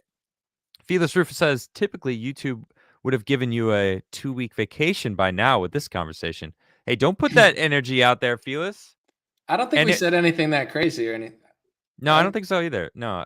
I mean, who E- knows? Either that or I'm getting so crazy that not crazy to me. I'm so past the politically correct point, but if you could tell by my passion and what I'm saying, it's like it doesn't come at all from a hateful place. That's why I feel so comfortable doing it because my True. goal is to lower the hate and to get past this stuff. So it's sometimes just like we talked about with the border, when you're politically correct, there could be real life consequences hiding behind that. So I don't think True. we said anything that bad, but I'll have to replay it and I don't you think know so either. I I think we're condemn good. I condemn Adam and myself for anything that was said that wasn't good. Okay, Yeah. I'm good now. I disavow this whole conversation, All YouTube. right. I Just disavow Trump's dinner plans and his Mexican bowls that he promotes on Cinco de Mayo, and the apartments he sells to people in China. All disavowed. I'm a good person now. Okay.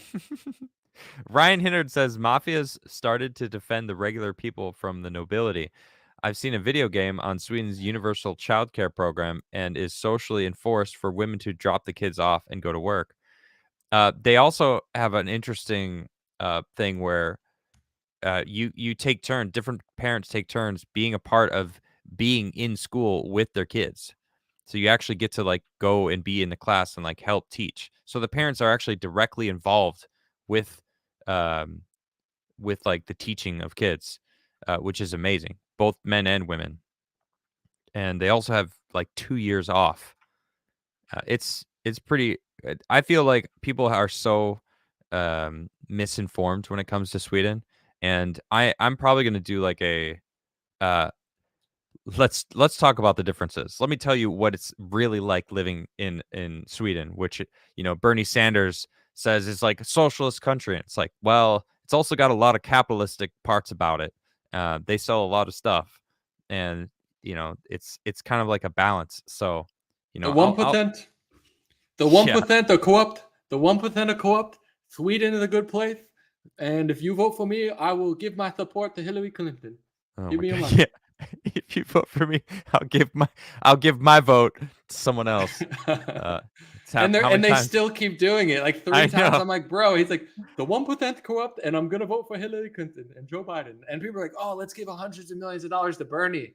Like again, dude, I Yeah. got fooled for like a couple months, but Right. again, the third time, Dude, it's he's sad. gonna run till he's 110. He's gonna be shriveled up, being like, the 1%.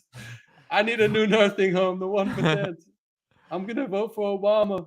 We're like, Someone dude, needs to stop. change my catheter. Jesse Warren for $20. Thank you. It says Tim got all pissy at Ye concerning the Jew thing. He's 7 miles up Shapiro's ass to try to be Diet Daily Wire, but Ye was right. Good Google, who owns virtually everything. It ain't the Italians. LOL. Yeah. Listen. Tim Pool's head is not up my butt. I would never put a beanie on my butt. I put a beanie on my head, but mine's a little smaller. It's called a yarmulke, and I have a doctor wife, so I support Big Pharma. Okay, let's get this clear. I would never put him up my rear end. That's not conservative, and that's certainly not how I was raised. At least I wouldn't do it again. All right, once was enough. Sejan the Great for 10 says this whole episode just makes me think back to that episode of South Park with Jesse Jackson, and it's everyone at the same time pulling down their pants and saying apologize. I never saw that episode. I Caligula, disavow. I'm just just I gonna disavow. disavow everything We you just say from now on. I'm just gonna disavow. So I disavow. Yeah, Disavow. disavow. Go ahead. Caligula says, I'm happy for you that you got the Timcast stuff off your chest.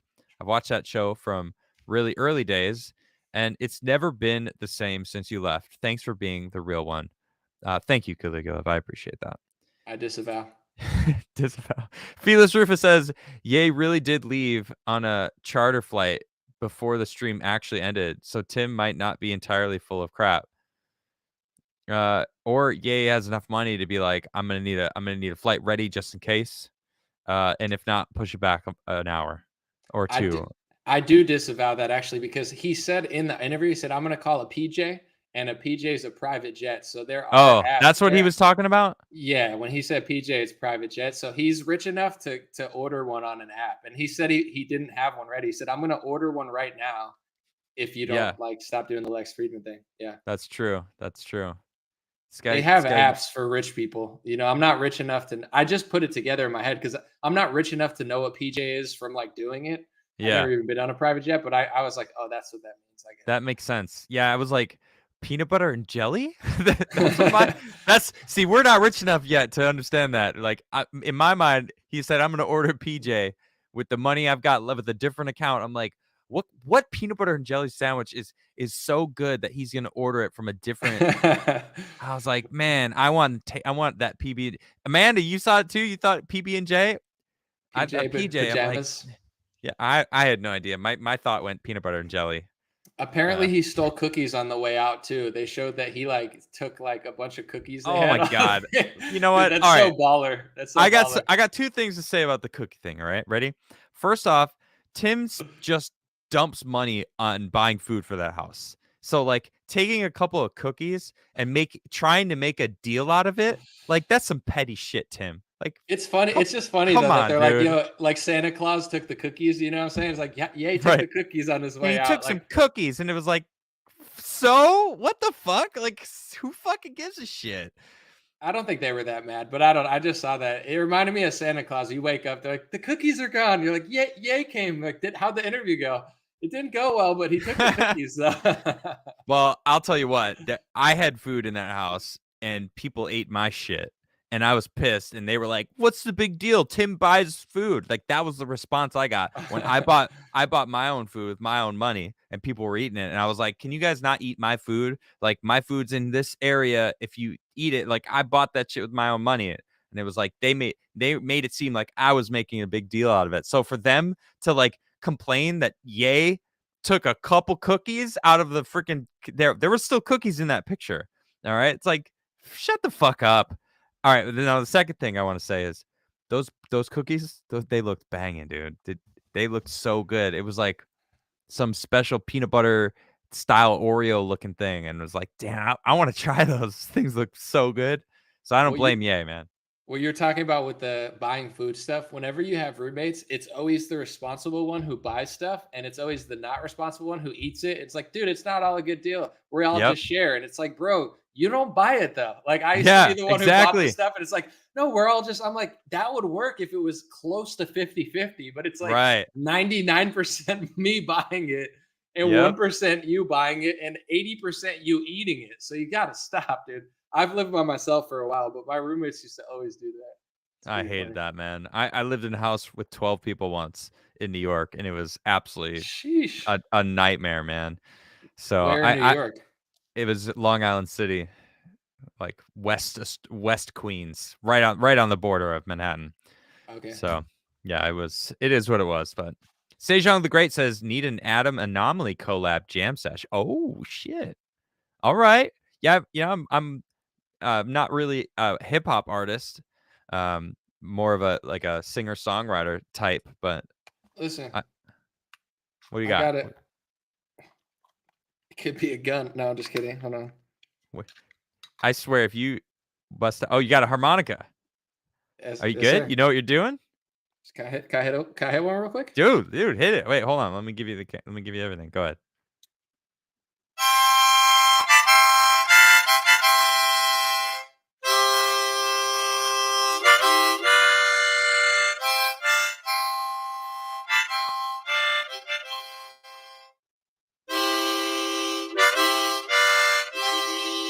It's Billy Joel piano, man. For the haters Nice. and the Nice. trolls Yeah, and I the had no beanie idea. babies. And for the Beanie Babies out there. I play the keyboard too. I can play Cool. the keys a little. Yeah. Oh, hell yeah. Oh, I'm down. I love it. Conspiracy says Anomaly needs more Gilbert Gottfried in his impressions of Bernie Sanders. Oh, yeah, a little less lisp and a little more Gilbert Gottfried. Just like a little shift. But it I was never said pretty my good. impressions were good, so I disavow that comment because I never claimed they were good. I just claimed they We're trying exist. to help you get there though, because it is close. I'm never gonna be as good as Gilbert Gottfried, so I give Oh, up. okay. So you don't disavow that one, No, I or do. I do just you disavow, disavow. Yeah, disavow, disavow. that person is a troll and a hater, and you should feel bad for saying. No, I'm just kidding. How dare you But disavow. disavow? Okay, where was I? Brian Roberts for $10 says, "Can we just call them the Satanists?" Well, there's a lot of them out there. I don't think. I'm not sure who you're talking to or talking about there. I know there's a lot of Satanists out there. So, Mr. Knox says Apple bowing to the CCP to shut off the airdrop, but then tells Musk what he should do with Twitter, or they will Mm, shut advertisements with Twitter. I mean, it goes a lot deeper than that. I mean, yeah. Apple was telling what? Actually, hold on. I think I have this up here. I disavow that on behalf of Apple. I don't disavow that, but Apple texted me on my Apple phone and said disavow. So, but that was a great comment. That's why Apple's mad. Uh, shit. Apple told, not Odyssey, library, or it was an app, Hmm. and they were like, you can't have Pepe the Frog, you can't have like these certain things, or we're not going to allow your shit on our stuff. And it was like, so they actually have a lot more control than they seem, and it's the more we're realizing, it's kind of like it's crazy because no one voted for them. I didn't vote for anyone in Apple. Did you? So No, and they did that to Parler and Gab too. They crushed their momentum. It's crazy. They're so afraid of like Pepe the Frog. Like it's yeah, just funny where it's like Who are you mad at? Are you mad at like that group out there like marching, saying bad stuff? No, the frog. The Yep. meme frog? Yeah, that needs to go. You're like, Get dude, rid of that meme frog, dude. That's triggering. the bad I'm people feeling it. will find another meme. It's like it's a disposable meme. Yeah, like Right. you could get rid of the frog and someone will take the same message that you don't like and put it on a different meme. Like you can't Yep. fight a meme. It's insane. They can try. Oh, Yeah. they can try. Terrestrial G says, "Do you think Lydia took off Tim's beanie while he slept and licked his bald head?" Oh my God. Oh, terrible imagery. I bet she did. Disavow. I'm gonna disavow that one. Disavow. Revenite says, "Adam, you should watch Europa: The Last Battle. It gives you the cold hard truth uh, that a lot of people try to deny." Europa: The Last Battle. Is it a documentary or is it a movie or is it a show? What is it? It's a documentary on BitChute. I'm gonna disavow that for your channel for the sake of your channel. We But disavow it. We disavow it. it's a But documentary. I'll check it out. I'll disavowly check it out. I don't know if that's the way it works, but Susan Mr. Knox Wojcicki, says we disavow that. All right. we disavow that. Yeah. You think poop soup is weird? There's poop whiskey made in Tasmania, Australia. I shit you not. What? Poop whiskey. Now is it kind of disavow? Well, hold on. Well, wait. I want to know more. There's Kapanayak, the coffee. I haven't tried it, but I would. It's poop. All right. Well, no, but what it is there's a type of feline that eats coffee beans, and there's something that happens with their like stomach acids that like trigger something to chemically happen to the coffee bean, and then when they poop it out, and then they clean the beans. It's not like there's poop in it. They clean them thoroughly, roast them, and it's like it's supposed to be like it's really expensive. I can't. I was gonna offer it, but I was looking into it. It's like way too expensive to get for beans. But I've never tried it, and it's got like a taste, but it's supposed to be like a delicate coffee. Like high priced coffee. I don't know. Would you try it? I'm gonna disavow for the sake of being consistent in the last Okay. disavows, but Smart. I would Okay. try it if the person who made it was convincing enough. Like maybe if they had like a mustache and looked like very barista like, I'd be like, all right, I would trust if you had it. I would Yeah. trust you. Yeah. I'm a coffee guy. Right. Not If I had because it, you're a barista, but you are a coffee guy. I mean, that's I am. Crigler coffee. Yeah, I'm Love. literally a barista though. I was a manager of a coffee shop for a long time, and I worked as a barista in New York for a long time. So I've got the skills with coffee. So Okay. thank you for telling me you trust me. I wouldn't give you poop soup. Let's put it that way. Okay. Yeah, I mean, stomach acid. I mean, I eat animals, so I can't act like I'm above eating the stomach. I'm pretty sure I eat stomach of entire animals. So Well, if you have sausage, it's like lined with. Well, is it right. intestinal? Well, it's I think lined with so. stomach, right? I don't remember. Intestine or something gross. That sounds Something gross. So, still cooks, like whatever. yeah. CV says, "Did Lydia wear Tim's beanie when he smashed?" I don't know. Not Nacho Business says, "Beanie Baron and the Beanie Babies." That Beanie Baron, that's good. That's pretty accurate. Beanie Bunker. What about Beanie Bunker? That's what I think when I think of where he's from. Like it's a beanie bunker. I can see it. Yeah. Yeah, it's definitely. Cheese uses stomach enzymes. Oh, okay. There you go. Nacho Business, Colleen Craven for $20 says, "Hi, Adam. I wanted to say hello. I actually listened to Anomaly way before you. Haha, sorry, Adam. Didn't know you then. That's okay. I hope you two do more of these. And hello, Anomaly." Try to disavow that. I have to disavow to stay consistent, but I appreciate the comment, and you have great taste in who you watch first. No. Hey, it's okay. Well, I know that he's been doing this longer than me, so She I don't was blame here you. first. No, yeah, that is true. I have a way unfair advantage. It's not even. It wouldn't have even been possible if you watched it, right? You 2020. You said you started. Yeah, 2020. Yeah, so there's nothing wrong with that. But thank you. I'm okay with it. I'm okay with it. Don't tell Adam. I'm fine with it. I disavow that. All right. Okay. Turn the tables. Yeah. Delric says, this is Swedish, I think, and I don't know, or Denmark, bro. I don't speak Swedish, and I can't do this. And I don't know what you're saying. I don't like when people write things in different languages because I don't know what I'm saying, and that's It's one of those things that I have a hard time reading. But I see university, maybe Denmark. You go to, and then I see Arizona in here.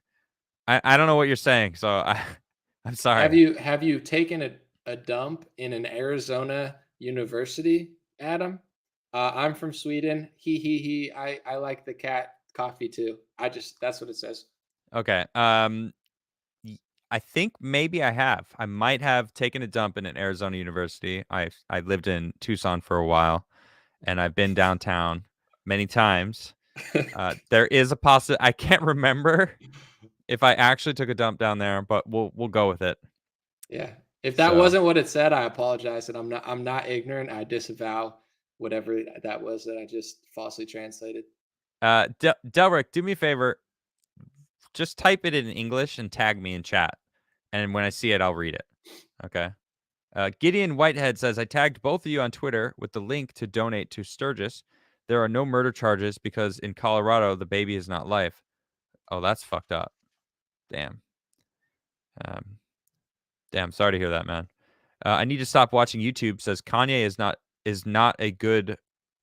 Kanye is not a good. Called himself Jesus before the conversion. Remember how many WW he got? He has put on album covers. Industry genius. I don't know what WW is. I know he had a album that he called Yeezus, which a lot of people think are blasphemous, and I think he kind of disavows himself to be consistent with my disavowals. He says that he was going the wrong path and did the wrong stuff. So you can write it off and have a theory, but I think he's aware.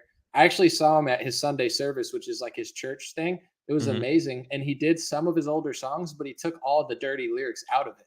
Like he changed his lyrics so he didn't curse anymore. So I don't think That's he's cool. the same person, but to each their own. Right on. Oh, he's not a good guy. He corrected it in another super chat. Odin for 20. Anomaly's Shapiro impression is actually a pretty good Tim impression, to my ears at least. Well, I'm sure there's some truth in there too, in like who Listen, wants to be who. listen, no, Just no, it's not. tell me I'm wrong in your Shapiro voice. Listen, you're wrong because listen, there's a very big distinction between me and Tim Pool. Okay, I'm Ben Shapiro. I'm the smartest person ever, and to prove I'm smart, I go on college campuses and debate 19-year-olds. Okay, I talk to Sam Harris, but I won't talk to white supremacists and anti-Semites. But I will talk to 17-year-old blue-haired liberals who don't even know who they are. So, and I say, "Wake up, dummy!" And I just look really smart. And Tim Pool, he just sit there in a beanie, and my beanie's smaller. So you're wrong, Adam. Disavow. Disavow. I need to stop watching YouTube. Says Kanye is allowed the crazy ear to ear smile while literally talking about how great he is. No one else on earth. Why is he allowed? I know why.